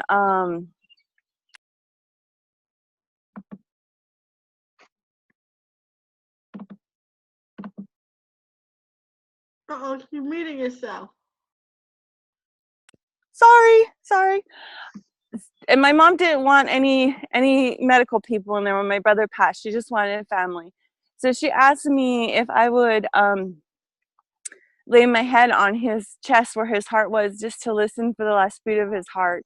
So I felt my brother's last breath, and I heard his last beat of his heart, which really traumatized me, because I love my brother so much. And I couldn't even talk about that without just totally losing it. And so I was stuck for a lot of years. And you just think you can't get out of that awful space, but I did. I got out of it, and I'm finally, I started living my life probably 4 years ago, going, you know what, my brother wouldn't want me stuck like this. And I know he wouldn't, because he would come to me in my home. He would come to me in my dreams, and,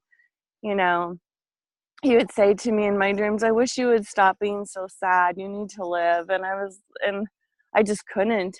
But I did. I got past it, and I'm doing good. And I know I'm on the right path for myself. I wanted to retire. I put in for a buyout, which was like $38,000 for the district to buy. They bought it out. So that was the first step. The second step was, I don't know what I'm going to do with my life. And I came across Dr. Anu, and I was like, okay, I have this tribe of people now to support me. So that was the second thing. And then the third thing was with life coaching. I was like, I think I would be good at life coaching. And I got affirmation from a lot of people that I'd be great at that. And that was my third thing. So I was like, you know what? I'm on the right path. I know this is where I belong and where I need to be. So ashe to that. And my goal is to be just as good as Dr. Anu, and even if I'm just half as good as Dr. Anu, because I don't have some of the gifts that she has, but I have other things that will pull me through, and I'm just excited about that for all of us, and Elisa too. I'm so excited she's going to be in that group with me. Oh, she's perfect. So my self-talk is this, because I know you have to go. Good morning, beautiful Tara. You are in it to win it. You set goals for yourself. You show up. You work. I work my ass off. I really do. In every aspect of my life. I judge myself probably the harshest out of anybody. I just expect the best. I expect excellence out of myself, and I don't think there's anything wrong with that. When people need me as a friend or a partner, companion, I want to be excellent for them. So I'm doing the work, and I don't have a problem doing the work. My life goals are to have healing homes, be able to, I can't be at two places at once, so, the Tinas of the world will be at my healing homes taking care of my animals while I'm at one place, because I would trust Tina. I'd be super picky, but I would trust the Tinas of the world. And I am just so blessed with all the people that are in my life and share their gifts with me and their wisdom and knowledge. I've learned so much, and each and every one of you, I learn from you each and every day, because every word that comes out of your mouth, I'm like, ooh, how's that reflecting your life, Tara? What is that reflection? How does that apply to you? And so I take that in seriously every day. And I used to think, things were coincidences or accidents, but I don't think that anymore. I think I need to really listen. And if God's speaking to me, then I better listen. Because when I listen, things go well. When I don't listen, I get stuck. So I refuse to live in that place. I love my life. I love the freedom I have in my life, the freedom to do what I want to do, when I want to do it, and how I want to do it. And I do not take that for granted ever, not 1 minute of my day. So way to go, Tara. I love you. Keep up the good work. You're doing awesome. Ashe. Ashe. Ashe, baby. I love you, tribe. I love you so much. I love It's you. a wonderful, what is it, today, Tuesday? Yeah. I don't even know. Terrific Tuesday. Woo, woo, woo. Dr. Anu, you love Walmart. You can go across the street and walk. Did you know, if you walk in Walmart, the full perimeter, it's like a mile. Really?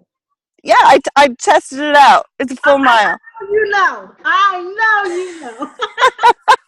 So I was like, so when I was in Walmart the other day, Jeremiah's like, what are you doing? I said, I want to see how far it is if I walk the perimeter of inside of Walmart, because I know it can get hot outside and stuff. It's for Dr. Anu. And he's like, why? I go, she doesn't mind Walmart.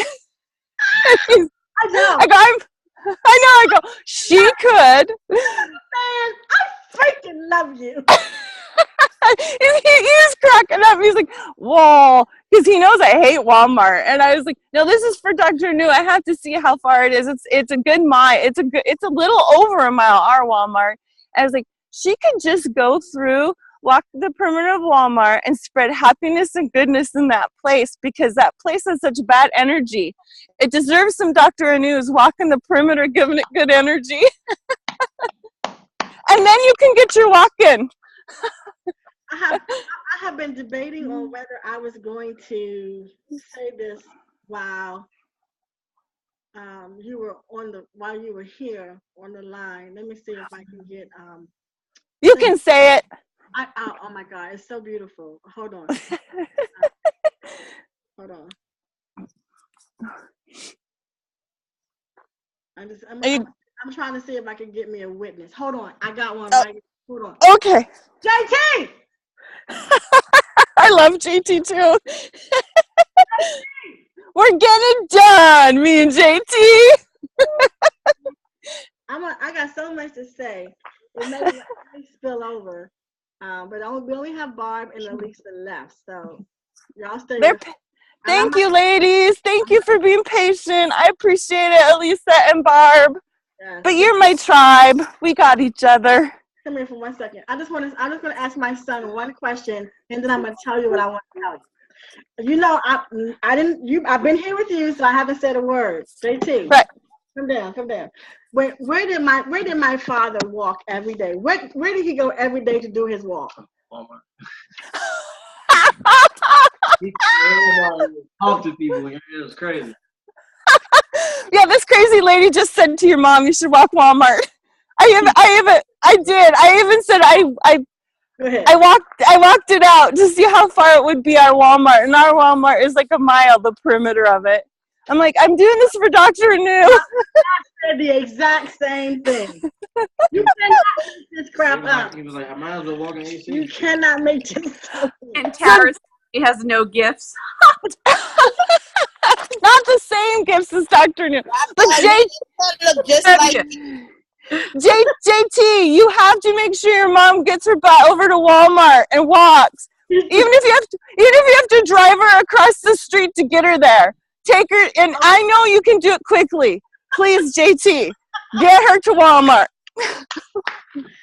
All right, so let me tell you this. It takes me 4 minutes to say. I'm gonna join you guys on my cell phone so I can walk to the car. Oh my God, I'm so excited. I have to say this. And I'm going to say this without crying. I think I'm going to say this without crying.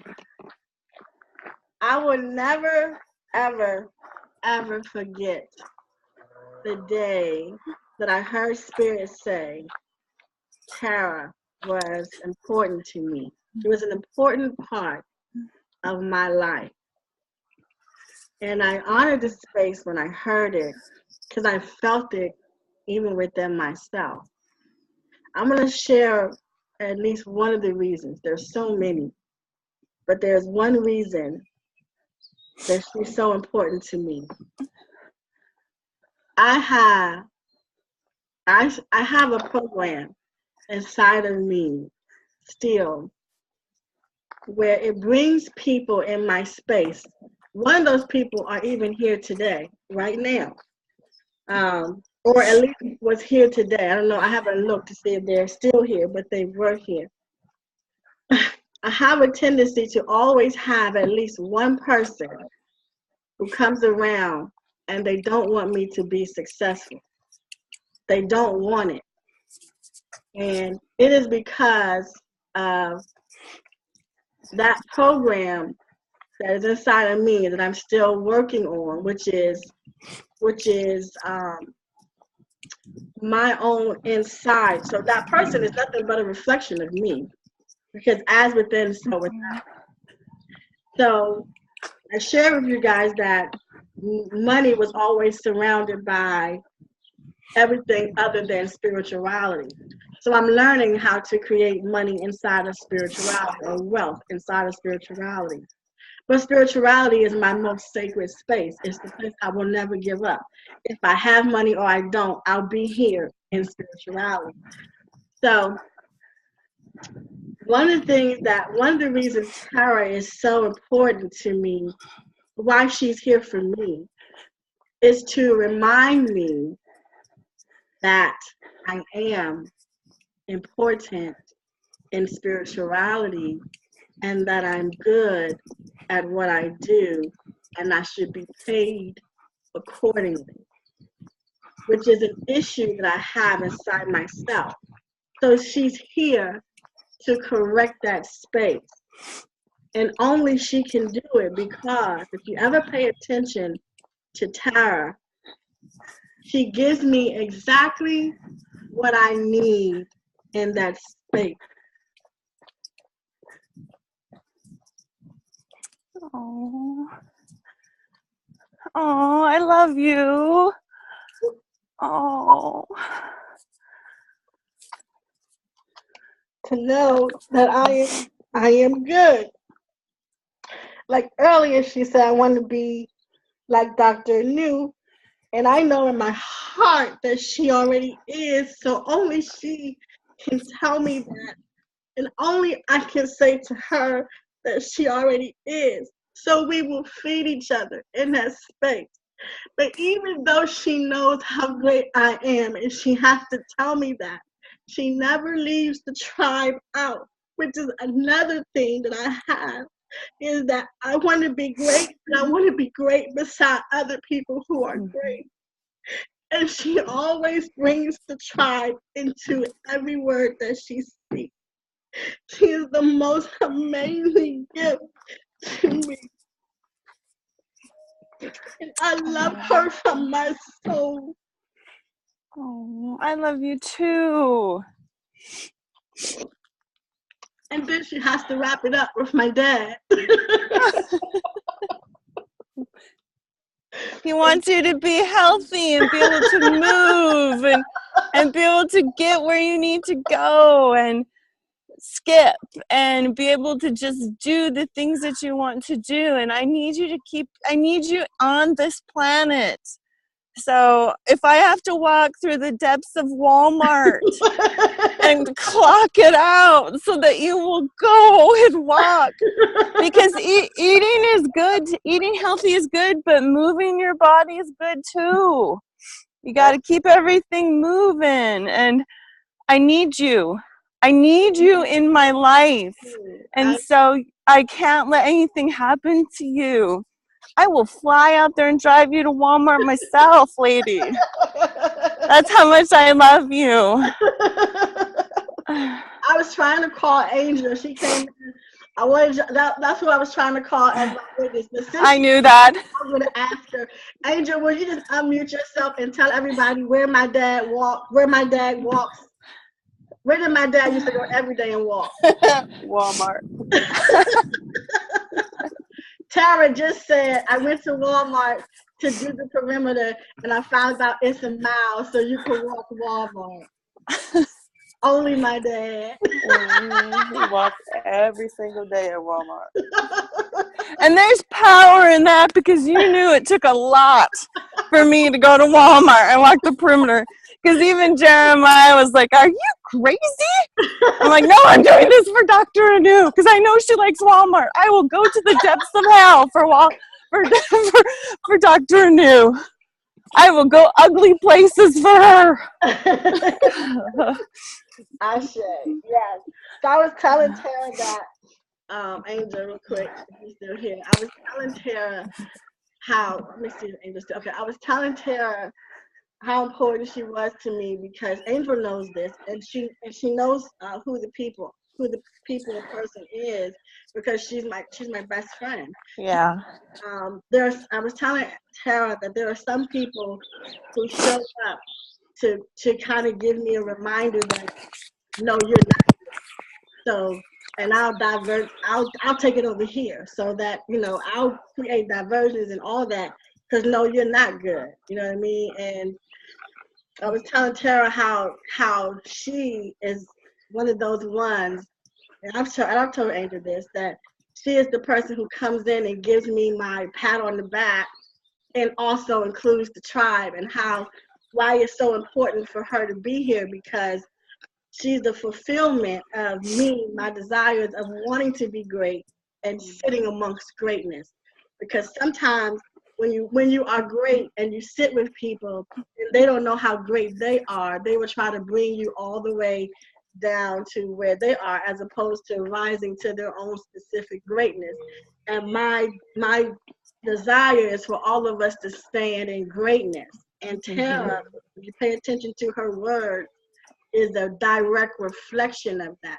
She will come and she will pat me on my back, which I need. I need those pats. but then she'll always wrap it up. But so is my tribe.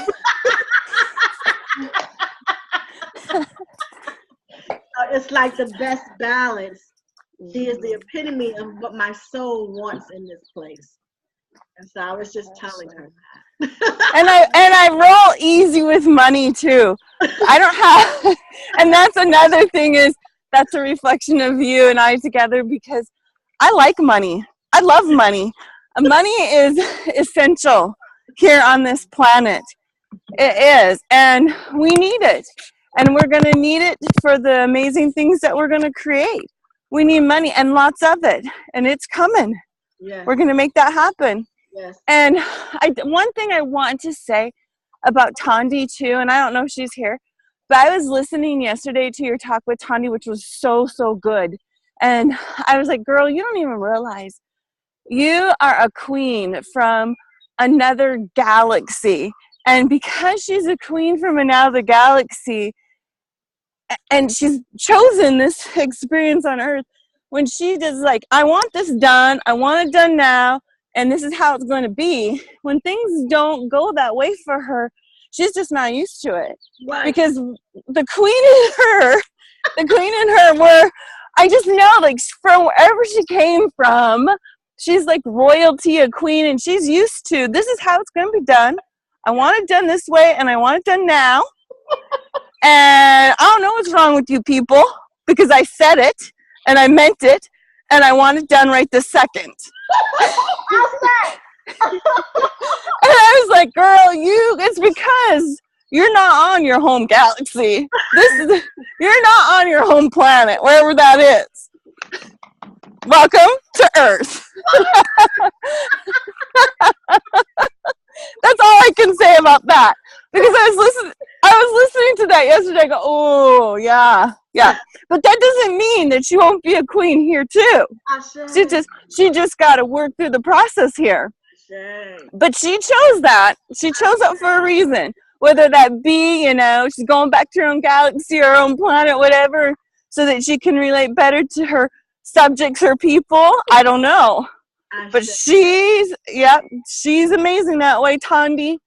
I just want to say, girl, we're not on your home galaxy. We're not in your home galaxy. We're not on your home planet, queen of your planet. And maybe I'm speaking out of turn there, but that is what I feel. I know it. I don't feel it. I know that about Tondi. And she's greatness beyond belief. So I'm just gonna wrap that up for Tondi. If she doesn't hear it, pass that on to her for me. I am. I see this video. I'm calling her. Tondi Terror says, queen from another galaxy.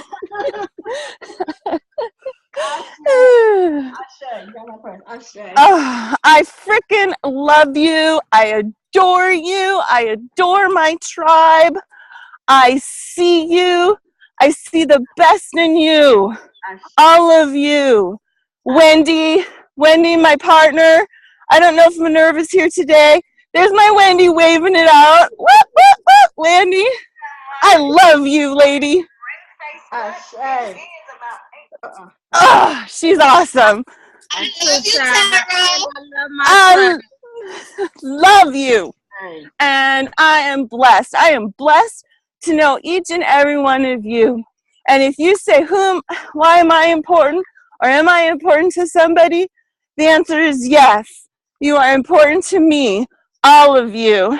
And I'm going to get off because I know that Barb... That's important to me. You're all important to me. And I know Barb's got some amazing things to say. I can see the smile in her, the divine in her getting ready to come out. Don't you dare shake your head no, because I know you do. I love you all. Have a wonderful day. I see you. I love you. Breathe in peace because it feels so good. And speak out peace. I love you all. Peace out. Love you too. Sure. All right. All right. Let's see who is next on this beautiful list. Pam. Barbara's next, and then Aisha, and then Pam. Barbara's next. That beautiful lady we call Barb.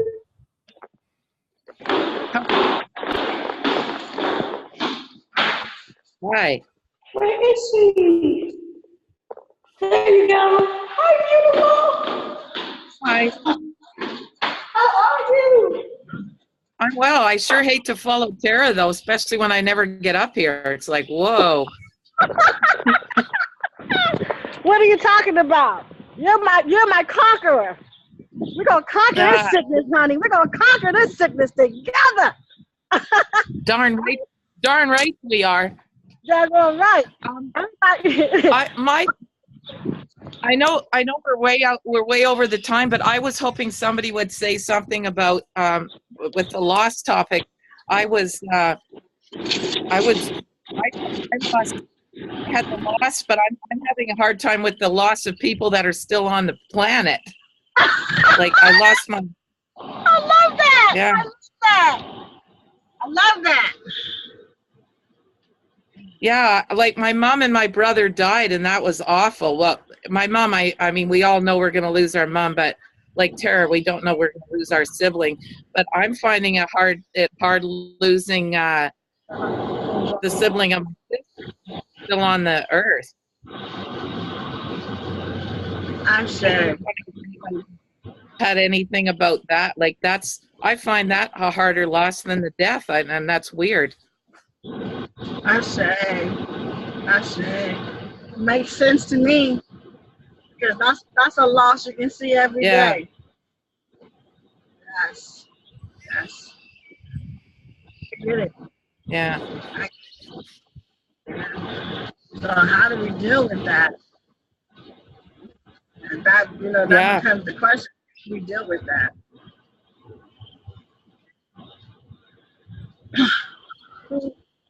Yeah. That's all I have is unless we're going to do the work to find out about the healing of that space. Maybe we have to. That's good. That's going to come up. Yeah. That's going to come up in our spiritual detox. That's good. I'm glad you said that. Yeah. Okay. Yeah. I've never done morning self-talk, but I bought a block here. Look at this. And it says, you are brave, you are strong, you got this, you are an inspiration. It's like self-talk on a block. Yes! I love it! You are. So I'll do my morning I'll do my very first morning self-talk on here on my block. I So it says you are brave. That's why I bought it. You are brave. You are strong. You got this. You are an inspiration. You are a survivor. And you are beautiful. And that's for. And we're running really late. So Ashe, I'm going to go. Ashe, love you. Love you. Thank you, tribe. Love you, Tara. Thanks for the good words. And Dr. Anu, I love you. I don't even know what I'd do without you. I don't even know what I'd do without you and the tribe. Thank you all. Love you. Ditto. Love you too. Ditto. Ashe.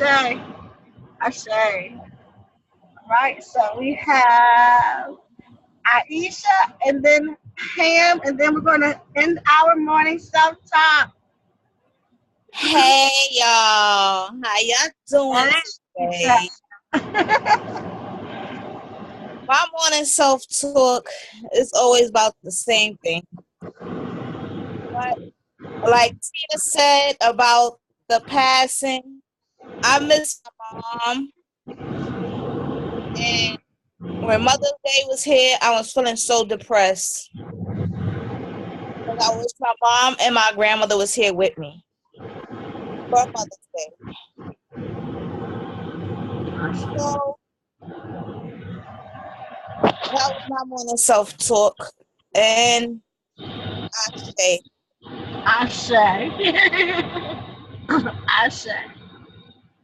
Beautiful. Beautiful, beautiful, beautiful. All right, so here comes the beautiful Pam. Pam. Good morning, everybody.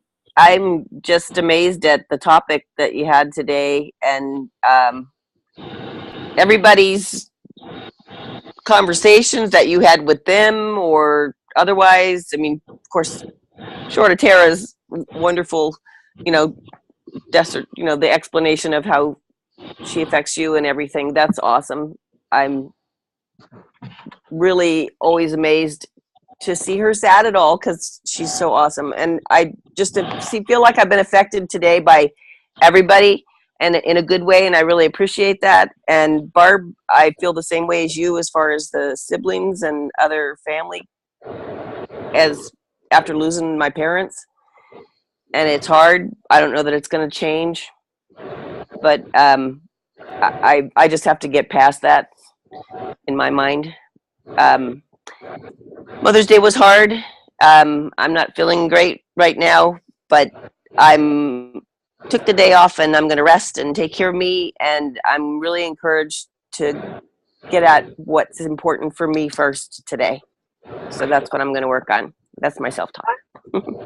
Shay, it's so beautiful because I was sharing with everybody that the reason that self-talk topic was lost, and you were one of those beautiful souls, is because so many people wrote me over the holidays and was telling me how Mother's Day was so hard for them because a lot of beautiful souls have considered that they've lost their mom, you know what I mean, or lost a grandma, someone they consider a mom, and it was very hard for them over the holidays. And I said, this is a great time for. I didn't address it on the following day because sometimes you need space to deal with your own feelings before you can come in and deal with your own feelings. You know what I mean? So I said today was a perfect day to come in and do self-talk surrounding what people consider as the loss of their loved ones. And so I'll share with you that because I heard the pain in the letter, I share with you that I did not lose my mom, but my dad made his transition. And it was very, very hard for me to go through that process. But the thing that kept me sane and keeps me sane today is that one thing I know for sure is that the connection I have with my dad surpasses the connection that humans can have, only humans can have, or only a human experience. So to keep myself in the space and enjoy my dad still spiritually is kind of what keeps me insane, or keeps my sanity going. If I think about it as a loss, and it hurts so bad. That's what I did when he first made his transition. A couple of days later, I felt like I lost him, and that totally, I almost died. Like my heart was. In the hospital, they said you're dying of a broken heart. I'm sorry. I'm in the store. I think somebody got on some cologne that's off the chain. But when I thought about it as a loss, I really did. It really did take me off my square. I had to reposition myself and realize that I didn't lose my dad. I can't lose what my dad gave me. Cannot lose what was established between my dad and I. Not even death can take that from me, or what people call death. So that is what I use as my strength, the thing that keeps me being able to celebrate his birthday. You're going all digital on us. We can't understand you, or I can't.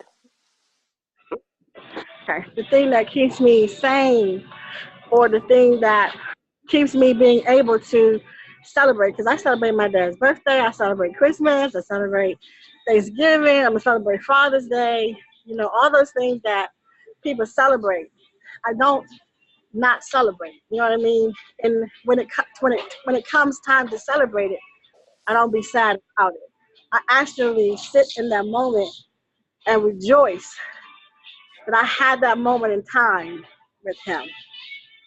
And it's irreplaceable. And that's what keeps me sane.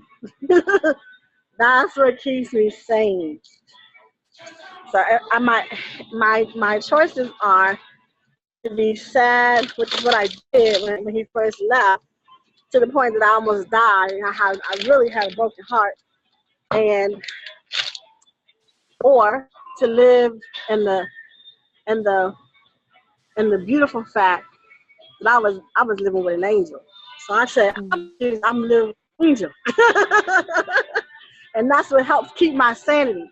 So that's why we did this thing this morning, so that everyone can share their moment of survival or their moment of non-survival, so that they can get to their moment of survival in those moments where we say lost or someone makes the decision. So you were the inspiration, one of the inspirations to this morning. Nice. Ashe. Well, that's good to know. Actually, I completely appreciate that, and it was inspirational listening to everybody's things to say. So, Ashe. pardon me. Together. It's so good. I kind of, I know, Cheryl, you were talking about how you didn't have a great relationship with your mom, and I kind of always had a love-hate relationship with my mom because she told me more and she shared more with me than my sister, but she coddled my sister more, and she was not nice to me when she would get sick. So she would mentally start to become real mean with me. That's why I left my sister to deal with her at the end, because I couldn't deal with that. But she also abused me when I was a child, and she didn't abuse my sister. So it was really odd, I mean, I talk to her now more than I did when she was alive, because she's had cancer for 2 or 3 years, and she just lost her memory of stuff. And it was really awkward and strange. And I miss her, though. It's hard to, I can't talk to my sister. Like Barb's got, isolation from her siblings now. I don't have any relationship with my siblings, so I can't call my sister up. And my kids were really disconnected this year, and so it was just hard. It was hard. I think it'll be better next year. I'm sorry. So who has cancer? My mom died of cancer in My January. My dad had cancer. And at the end of his time, and I was his, She died of cancer on her birthday. I had cancer is one of those diseases that they get very angry at the end. My dad was giving me the blues at the end. And so I stayed there because I said to the nurse, he gonna be mean to y'all. Y'all don't know that he's nice. So I'm just sitting here with him the whole time. Because the way he treats me, I know he giving y'all the blues. Yeah, exactly. Yeah, when my dad was sick one time in the hospital, he's scary when he goes into delirium. And so I stayed there more than I probably wanted to, because I was afraid for his safety, for how they might treat him, because they didn't know. Yeah, that's clean. My mom was trying to move furniture around the last couple days or so around her house, or that I was there. So like a week or so before she died, she was trying to move stuff around and tell the helper people she didn't need them to help her take a shower and stuff. It was typical of her. Yes. It's amazing. It was pretty funny. Some of it was cute. I was glad I got to be there with her, up until like the last week and a half before she passed. I was there for like 10 days or 7 days. Ashe, Ashe, Ashe. Well, I'm so glad you came up. Thank you. Me too. This is good. This is so Yeah. Love you guys already, and I don't even know you hardly except for coming on here in a little bit, and I want to come more. You just my work schedule doesn't always work it out, but Ashe. it is going to. Yes, it is. Check. Well, we are doing beautiful, beautiful, beautiful. Aisha, you said, what did you say now about your grandma? I said my grandmother had cancer. She died of cancer on her birthday. Oh, okay. You know, a lot of people pass away either on their birthday or a couple of days before or after. My life seems to be a trend. I think it's interesting. And my grandfather died of cancer. He had throat cancer. Sorry. And he died in my hands. He died at home in my hands. So I know how you feel, Pam. She did get to come home. She didn't want to die at the hospital, and her husband almost said no. That wasn't going to be in his favor if he wouldn't have agreed. But she got to come home and die in her own house, and you know, it just freaked him out a little bit to have that happen. But my grandpa, he didn't want to die at home. He had lung cancer, and he asked to go to the hospital. I think he was worried for my grandma. So. I'm sorry. You guys are so freaking amazing. Amazing. So we had a wonderful time this morning. It always lasts so long. We're trying to get off the tent. It never seems to work out. But it is whatever spirit says. So I'm so enjoying you guys. I'm so glad. Dr. Anu, can Elisa speak? She really has something important to say. Yeah. I didn't hear her hand, but I should have called her out. I know you will call me out, but I thought if you are going to do your groceries, it's all fine. Then I will call you up today because I have so much to say. Okay, thank you. So I will just leave you, and then we talk later on if you like. No, go. I'm good. We're here. Yeah. Okay. Then yesterday, I remind myself that you were talking with Jack. That was amazing, first of all. And Jack already knows from my side, but I'm going to tell you again. Great job, Jack. You know this. You're going to be a teacher. So you do good. And Dr. Anu said something to you like, you said you will see clear. And I hear the word clear. And then I started singing in myself like, I can see clearly now, the rain is gone. And then Dr. Anu started to sing that as well. So I was screaming like, oh, Dr. Anu, you did the same. Today, this morning when I didn't sleep a lot, but when I had some rest, I saw what Shanice also told you, Dr. Anu, that was a movie about on the red table about loss. And I saw this morning, so I thought, let me share this because we all dealt with loss in a different kind of way. And I saw something in it for me that I could refer to, and that was the loss that I had from myself. So I was like, Dr. Anu, this can be true today, this team now. And what I tried to say with this is that this tribe is so connected, like Tara saying, this tribe is so connected. We're just thinking the same, feeling the same sometimes, singing the same sometimes. And now I want to put that aside. And what I want to say to all of you, thank you for everything that you're doing for me. Thank you, everyone. Thank you, everyone. I love you all. Love you too.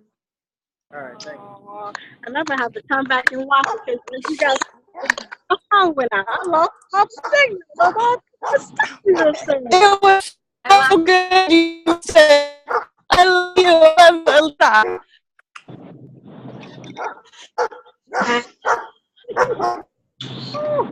going to have to go back and listen. I said. You recorded it, so you can watch it back. Yes. Yes. Okay, I love you all. I love You're you. doing great. Just know that. Thank you. Thank you. Okay.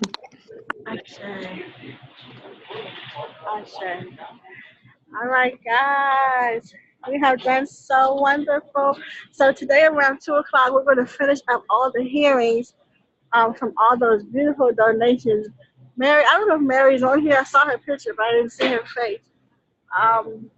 But I think we said we were going to come back. I'm not sure that we said. Here after no.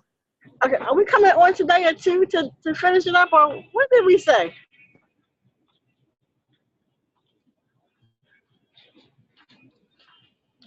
What time did we say we was coming back on to finish up the hearings? Okay. I think I lost her. So I'll post it. Whatever time it is, I'll post it. I'll post it so you guys will know to come back on. So we can finish up the hearings. All of those who did the donation. We're going to post it up and we're going to finish out our hearings today. All right. I love you guys. I'm going to finish this grocery shopping so I can eat healthy. I'm out here getting healthy stuff. So I'm going to finish up this grocery shopping. Hey. Let me say. Oh, go ahead. Sorry. No, go ahead. Huh? Go ahead. Okay, I'm so sorry. But can I ask you a question? Like in your messenger? Or does it matter now? I know you're recording. Whatever you want. Whatever you like. All right.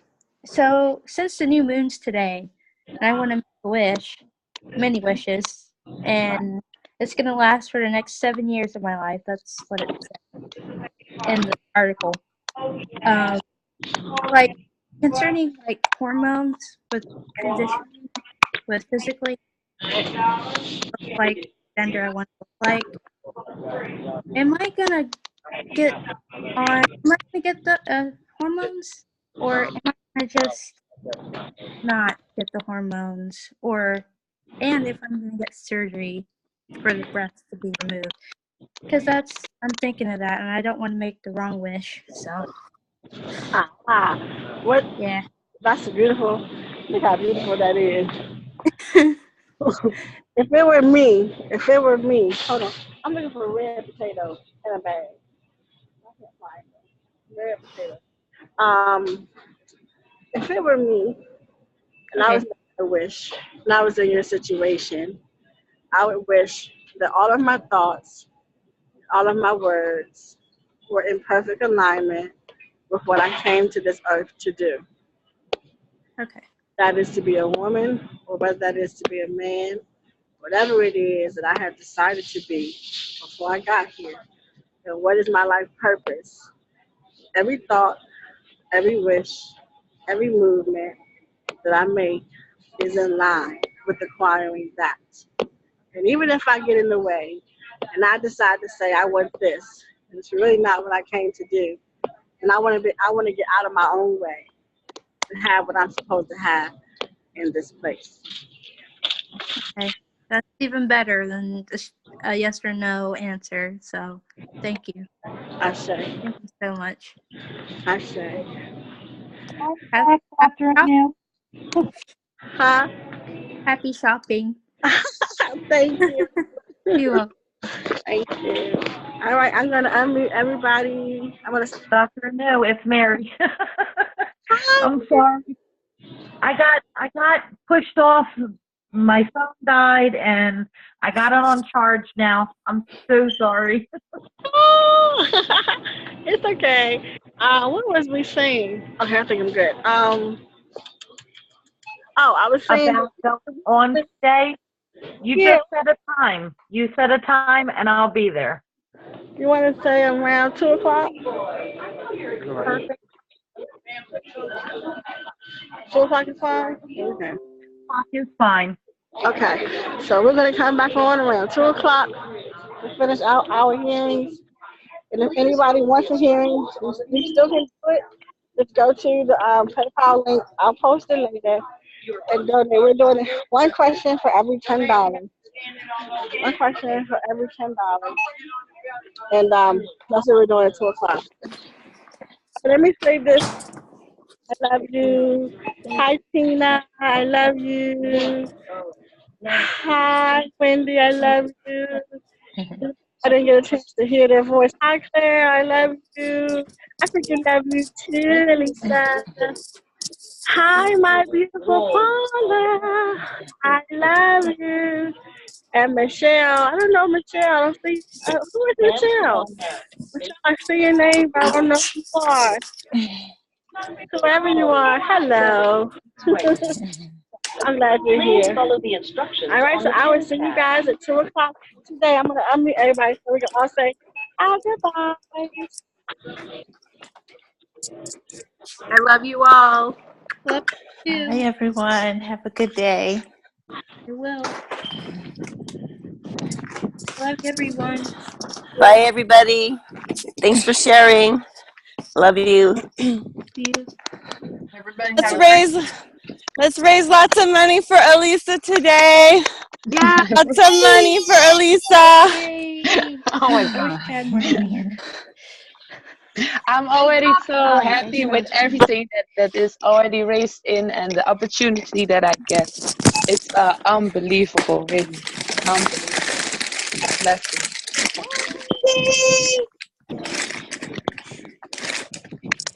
Bye, guys. Bye. Bye, Wendy. I love you. I love you guys. See y'all about 2:30. See y'all little. Okay. All right, love you. At All least right. so much more. Love you. Thank you. Love Wendy. Tara. Love you. Love you, Love Jack. you, Grace. Love you, Tina. Love you, Aisha. Love you too. Love you, Barb. Love everyone. Brothers and sisters. Tara, how far Yes. have you How far have I walked? How far has your walk so far, Sarah? Let me look. Hang on a second. Because I think I'm going to go back. 3. No. I love you, Cheryl. So I'm at 9,500 steps. Wow. Wow. Oh, I see your book. I think I'm going to go back out this afternoon a little bit later. You inspired me to go on another walk today. Well, I usually try and walk at least 16,000 steps a day. Okay. Yeah. On into slot with a blinking light. It's finished. Hi. Never said that. Get a Fitbit, you'll be like addicted to it. Okay, I might have to get one. So buy one with caution. So buy it with caution. Let me see. I usually just look at my iPhone. I take my phone with me. So I've done. Insert coupon into slot near the blinking light. Touch the continue button if. I've done 5,730 steps, so I got to get 10,000 more in. Whoa, really? It's a big commitment though. And like I have the time to do it. So like it's usually about 2 hours a day. Yeah, That's like a huge commitment. I'm working from home today, so I'm going to go back out this afternoon. I did take Mother's Day off. Take your receipt. You too, Aisha. Right. Guys, you all have a great day. Okay. Thank you. Bye. Love you. Love you. Crystal, are you going back to work now? Yeah, I'm going to do a little bit of work. And then I'm going to go back out and walk because I think it's supposed to rain this afternoon. So I'm going to do a little bit of work. That's why I'm out.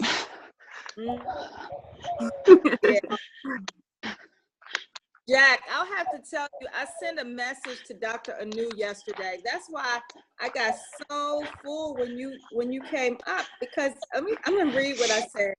I had true confessions. I said, True confessions of the tribe. yes, true confessions of the tribe. Where's the message I sent? I said, I'm so concerned about Jack. Wait a minute. I said, I'm concerned about Jack. His artwork and some of his recent posts about his mom make me uneasy. Yeah. I don't want him to be vulnerable. I said, I know he's very vulnerable, and I'm concerned that people might see that and take advantage of him.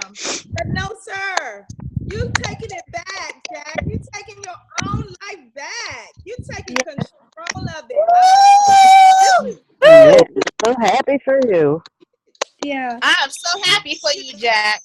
Thank you. You're amazing, Jack. I am so proud. I am so freaking proud of you. I know. He's done the first step. He's showing up. The first step, showing up. Yeah. And that's mind blowing. That's what I say, Jack. You're amazing. Thank you. This is amazing. Yeah. Jack, you're doing good. I wish my mom was here and I could do the same thing. Yes. Yeah. Yes. My mom transitioned. Yes. Yeah. It makes me wanna, because my mom says, like, what if I am not here? What if I just drop dead? That's what she always says. And I'm just like, oh. And then I'll just have like a, yeah. I would just have like a snappy answer.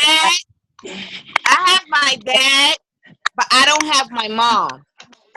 I don't have my mom. My mom passed away when I was 11 years old. Yeah. But Jack, so when your mom, I don't tell nobody where she passed away from, but she passed away from HIV. Yeah. Yeah. All right.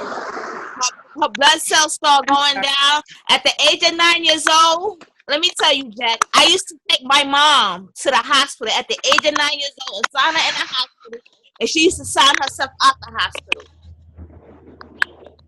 Wow. So I know how you feel. Yeah. but Jack, but Jack, okay, so as a mom, from a mom's point of view, when your mom is saying to you, Jack, what are you going to do if I just drop dead? As a parent, what your mom means to say is, Jack, if something were to happen to me, yes, I'm so worried about you. And I am worried because I'm concerned that you cannot take care of yourself. So what I'm really trying to say is, let me help you. However you need help, let me help you. That's really what your mom is saying. I know because I'm a mom. And that's what she's saying. Me too. Ditto. I agree. I agree. That's exactly what she's saying. Great tribal mom. For you. She really does. And you know what, Jack? Her concern for you and her concern for your well-being is because she loves you. It really is. You know, that's out of a place of love. So, and take it from me, a mom that loves the mess out of her kids. I love my kids to death, but I don't always express it in the right way. I don't always express it in the right way. So I can so identify her concern, and you can if my daughter would come on the camera, which she won't, she will tell you. I say that all the time. I say that all the time. What's going to happen if something happens to me? What are you going to do? But again, it's out of concern. It's about fear. And guess what else it is? It's also out of a sense of, did I do everything that I needed to do to make sure that they're ready to face the world? That's where it comes from as a mom. It's not to be like attacking you. She's trying to protect you. It's coming across as attacking, but what she's really doing is the opposite. Protecting you. And as moms, when it comes to your babies and your cubs, sometimes you're just not in your right mind when you're in protective mode. I just know I'm not. Sometimes I get. Thing. Cray. My tells my 13-year-old the same thing. What would you do if you don't have me or your father? She be like, you know what I do? I would go to school. I would do what I have to do and get me an education. Yeah. Well, Absolutely. But anyway, well, I've we yeah. love Do you think my question for you, Jack, is this: do you think that the next time your mom says something to you and you're like, oh, that's rude, or oh, she's so mean, do you think that you could actually put yourself in her shoes and go, wait a minute, is she saying this because she loves me and she wants to protect me, or is she saying this because she's really evil and mean? Ask yourself that. It's a hard question. Yeah. I also think like someone's looking at my house. Like, I don't like that. But yeah, this is an eye opener, and thank you for translating. It really touches my heart. You know, I don't want my mom, and it's making sense in my life because when I was 17, my mom took me to her lawyer friend and made me sign health papers so she can have like make health decisions for me, because to me nothing was happening, but I guess to her she was worried. She wants to protect you. She wants to protect you, Jack. She wants to see you do the right thing and for I can't say the word. Make sure you have all your goals, what you want to do in life. Yeah. I'm not doing what I'm supposed to do, I'll say that. I'm just trying. Because Jack, I don't one know, thing try I to can tell you, you'll always have your mother, but you'll have your father maybe so. Remember that. Yeah, my dad is here in Georgia with my two sisters. He called me his daughter, so I'm just like, no, I'm gonna unfriend you. But you know, technically, not technically, but he doesn't understand. That's right. He doesn't understand. And neither does your mom. Yeah, like they Well, don't he doesn't acknowledge it. They will acknowledge it soon. But my sister, she's going through the same predicament you're going through. She got married to a female, and now my dad is taking it hard because he thought she'll be with a man, and since she was a female, he's taking it real hard. Right. Yeah. Jack, can I say something? Yeah. I feel Sure. like you're in such a transition that you don't even understand. So I feel like for you right now, it's really about you and only you. And you're in that, phase where you haven't decided yourself. So it's hard when you're not standing in that power yet. I feel like it's hard for you to understand, and you're doing such an amazing job in learning about yourself. And once you learn more about you and make your decisions, then it will be easier for other people to understand. Yes. 100%. That's a great point. Yeah. That's perfect sense. Because I don't understand. I try. You're like half caterpillar, half butterfly. and your mom is watching you, and she's watching you, and if you're not sure within yourself, then as a mom you're going, I'm not sure either. And so she's taking over and saying, I'm going to help you transform, and you're Yes. like, no. Yeah, that's You're what doing she's it. trying to do.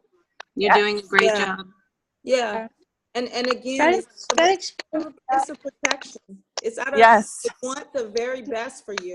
Because I mean, just think about it. Like, just go back to when you were a baby. When you were a baby, or even like with a puppy. Like with the puppy that I'm dealing with now. Like you want to protect your children or those who cannot protect themselves. You want to protect them from what you perceive are the dangers of the world. And so because right now you're unsure, she just wants to protect you. And she's going with what she thinks, you know, but it's not. I tell my kids all the time, I love you too much to tell you something wrong that I know is wrong. I would never knowingly tell you something that I think is But wrong. we do. We do a lot of times. We mess up. We mess up. Yeah. We do. Yes, we do. Because when we got on this earth, nobody get any manual like how we should raise a child or how we should deal with a mother, right? Right. Yeah. And there's been many times, Jack, that I have had to go back to my children and say to my children, I thought that situation over, and I was not happy with the way I handled that. And so will you please forgive me? And because I asked for forgiveness and my kids give it to me, they ask me for forgiveness and I give it to them. So we're in perfect harmony. But it's you know, somebody's got to step it up and start it. Yes. It's not going to, that process will not start itself. And you started it, Jack. Yeah. You started it. You did. You did it. That is, you're showing up. You started it. That's how proud you should be of yourself. Yes. Cause I used to promise my kids that I would come and see them, and then when I don't come and see them, they be so disappointed. And then I'll go apologize. I'm sorry I couldn't see you because I live all the way out here in Jersey and y'all live in New York, and I didn't have the money. They will say, "What about if Daddy have the money? I want Daddy to go get money for somebody and tell him to give you the money." But they understand now that their father got a good job with benefits, so now I'll be able to go see them. Yeah. And my 8-year-old was telling me that. My 8-year-old Jack was telling me that you could go ask Daddy to ask his boss, can he get money to go come and see me? That's what I'm like with my mom. I tend to try to be smarter and stuff, and she always says, if you're not in the conversation, don't butt in. And I'm always taking over conversations. Always. That's my grandmother used to tell me, Jack. My grandmother used to tell me, stay out of grown folks' business. Stay out of grown folks' business. Go sit your behind down somewhere and stay out of grown folks' business. You know, but Jack, I want you to know, as a mom, when I feel that way sometimes about my kids, like my son is like that, but I just attribute it to him being a millennial. I'm like, that's just how he is. So it's acceptable because that's who he is as a person. A total millennial. They're used to, I won't leave my family alone. I'm just like, I just put my opinions everywhere. They're like, Danae, well, that's my name, Danae. Well, my real name. They're like, Danae, just, no. Just, no. We're watching TV. We can't hear the TV. We can't hear the news. I'm just like, yeah. Yeah. So, please call me Jack. I'm sorry. I just had, you know, I don't hate my real name, but it's, That's a nice name. Now I'm understanding. You'll always. It is. Jack. I don't hate it. You'll always. Yeah, I don't hate my Worry name. about it. We're not going to change your name. You're our Jack, and we love you. You Just are the way you beautiful, Jack. Okay. You're my Jack. Thank you, guys. I feel good. And when you're when you're chatting to your mom and dad, or if you're chatting to your mom and everybody when they're trying to watch TV, they're not meaning it mean. They're like, you want us to respect your space. Could you respect our space? Could you stop talking? Yes. That's what she's really saying. That's exactly what I was thinking, Sarah, but I'll say that. Jack, his mama. Yeah. Jack, you should ask your mom to come on Morning Soul Talk one day. I know. She says she likes you guys, and she when I was mad and she wanted me to talk to her first, and I was too mad to talk to her. She was like, "Where's your group? Where's that positive group you always talk to?" And I'm just like, she knows there's moms in this group, moms that are gonna probably see her point of view and just try and bring it to your attention, Jack. That it's all out of love and protection. That's why she's okay with I'm it. afraid, like, yeah, she said she wanted to see what Dr. Nee was talking about when Dr. Nee was on Facebook, mainly using Facebook. So I have to get her in to say hi, because I tell her that you guys are way older and more experienced, and I'm not. We're way old, ladies. Way older. Thanks. I'm so glad that I am so old. I can do 16,000 steps a day, sometimes 20, 25. That's how old I am. I'm as old as Yoda. Jack, how old are you? Jack is 22. Yeah. How old are you, Jack? I'm 22. I'm 39. I'll be 40. All I know is if I got all this life, if I would have got all this life knowledge at 22, I would be brilliant. At 22, I was still having my fun. I didn't have my daughter until I turned 26. Yeah. My sister's 30. God could not reveal all of this information when I was 22. When I said, if I got Lord have mercy, Lord have mercy. Yeah. Well, I'm lucky. I'm lucky. I have to admit. Well, you're open to it. So it's meant to be. You're open to listening and you're open to showing up. And so you're like way ahead of the game. You're like 20 years in. So like you're doing great. I mean, normal people would take a 20-year process to get to this point. Exactly. Yes. You're ahead of the game. Yes. And Jack, you were born to be a speaker. So in your past life somewhere, you were definitely a spiritual leader that had such powerful words. That's why you can't stop talking, interrupting. Because you have the power. You've had the power. You're gonna. You have the power. Keep on doing the power. I had one psychic say that I was a dance teacher in 1870. Wow. I was female. And what else was that?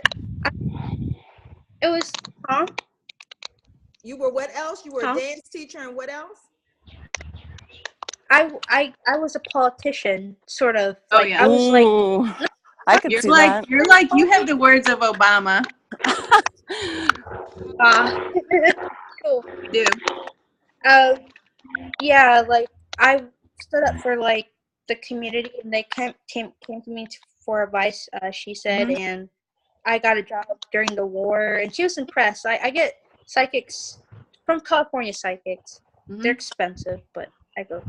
Well, I'm and- free, and I'm telling you that. So you are. I hear you, Paula. Them California psychics, they told me something. I asked them, would I be with my husband for the rest of my life? They was like, yes, you will. I said, will my husband stay on this new job for good? Yes, he will, because he likes money and he likes to move around. And I was like, oh my God, I didn't even tell him that. I was like, oh my God. And they was like, yup. Yeah. Yeah. They're expensive, but hey, Dr. They want $40 for 1 minute. I didn't like it. Yeah. Yeah. Oh my gosh. Pretty. Well, that's but yeah, I like that lives a lot.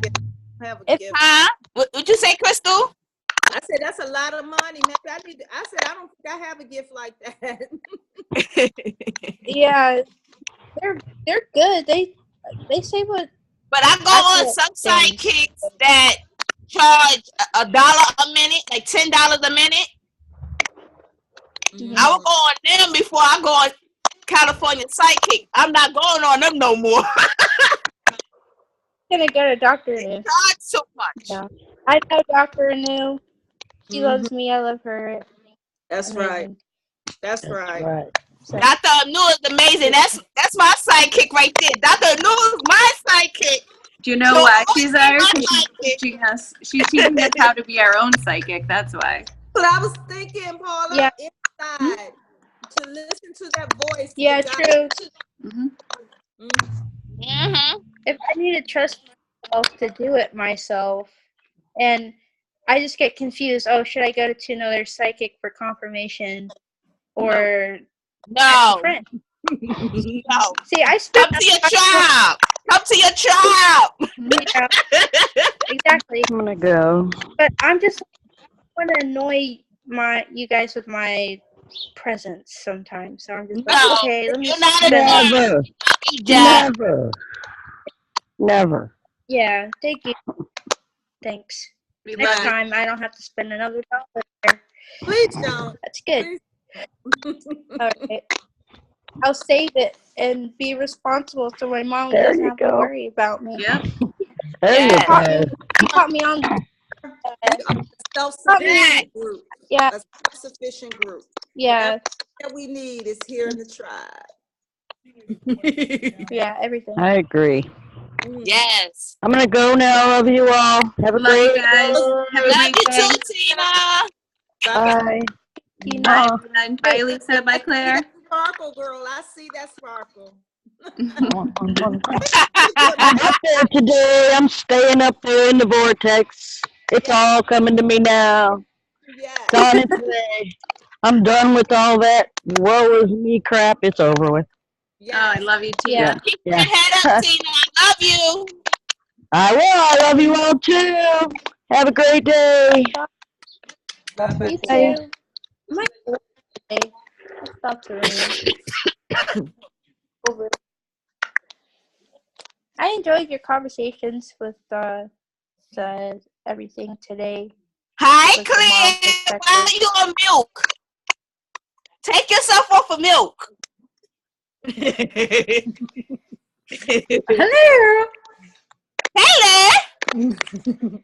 Like Wendy Williams say, hello. Hello. Normally I say, all right.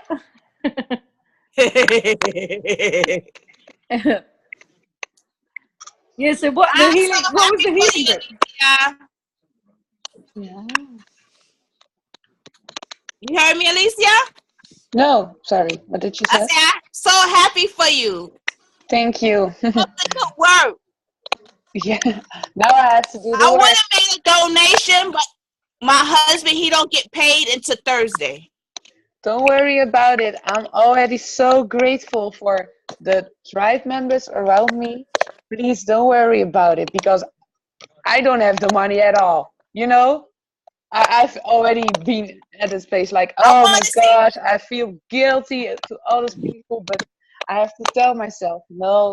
I want to see the next one she picked. If she picks me next and they could do a donation for me, I'll be so happy.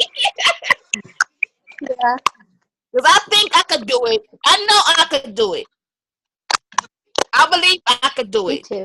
You could. If you want it, you can do it.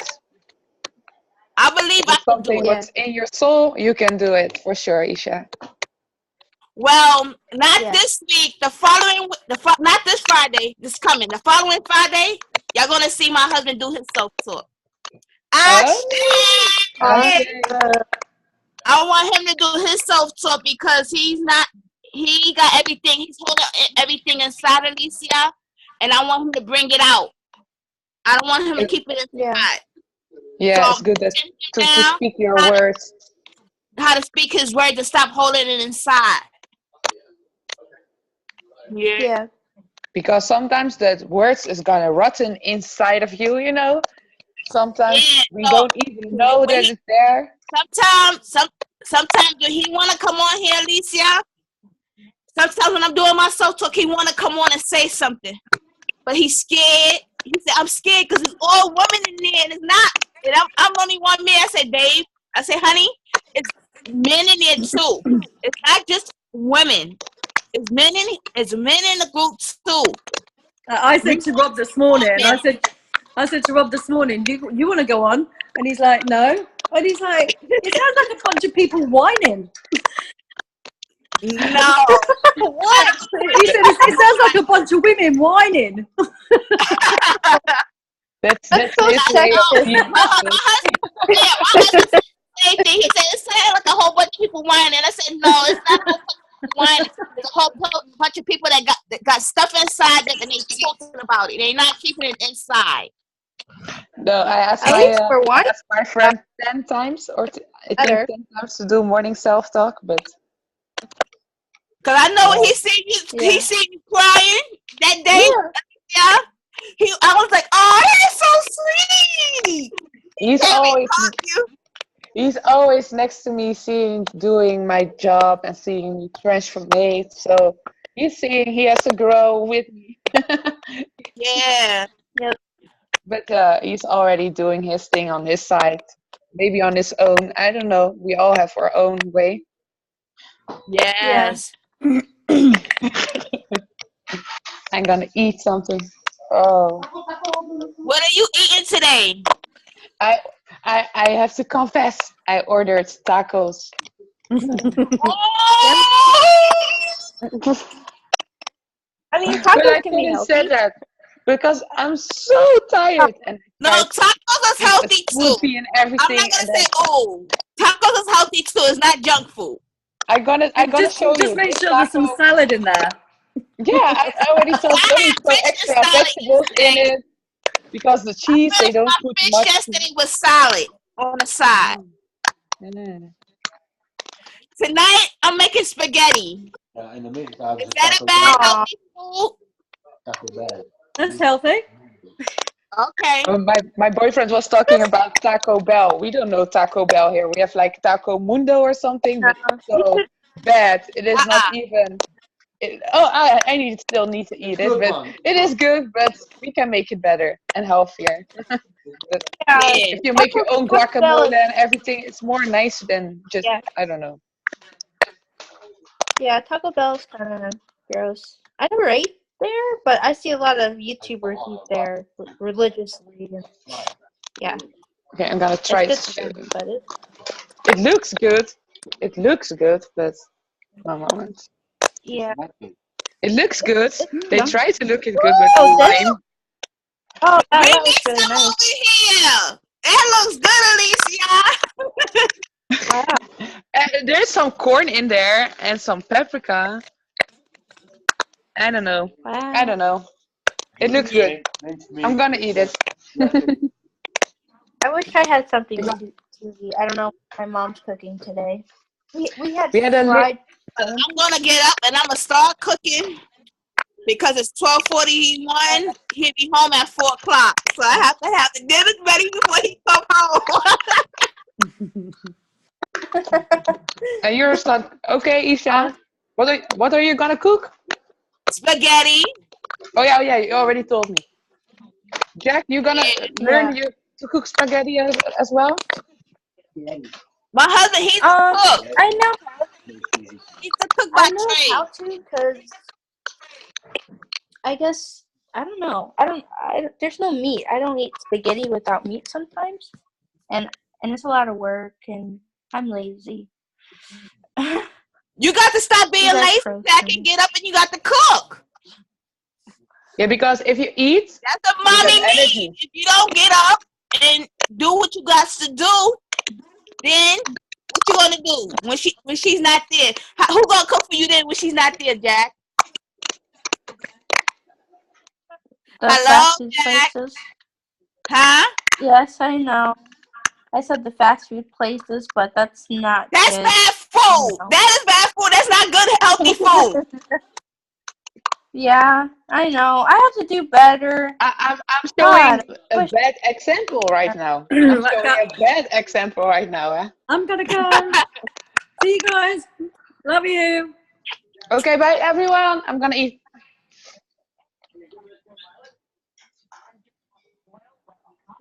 Bye. Bye-bye. Enjoy your food. Okay, you too. Love you.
Mia, come here.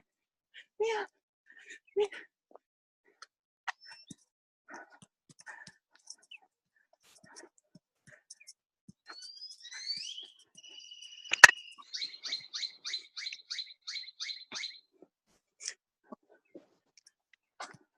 Oh, hey, Tara. Hi, I popped off. My mom just called, so I Me just came to too. close out. So I Yeah. missed the end of all of that. Yeah, I just talked to my mom. She said she met a nice girl. She's 23 and she said we can be friends. Oh, nice. Yeah. I'm gonna call her. She's like an engineer and I don't know what type of engineering she does, but she graduated college. So someone that's more there you go. Yeah. See, your Yeah. mom's even trying to give you friends. I know. I think your mom's just loving you too hard, and sometimes in the wrong way, and you take it not the way that she means it. Yeah, I see that. Yeah. We as moms do that. We do it, not on I know. purpose, though. I know from this conversation, I know a lot now. So, yeah. Yeah. All right. Thank you. Have a wonderful day, and I'm gonna check out when Dr. New does the healing stuff. I don't even know what time it is. What time is it?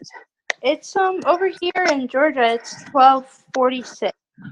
Okay, so she's gonna start that at 2:00 your guys' time, right? Yes. Okay. Standard time. Okay. Is that what you're on? Yeah. Okay. All right. I will see you there. Okay. Give me some great energy on this new friend. Woo, you got it. You got it. Just be yourself. Okay. And all will work out fine. Okay. All right? Yeah. All right. All right. We'll see you later today. See you later. All right. Bye, honey. Bye.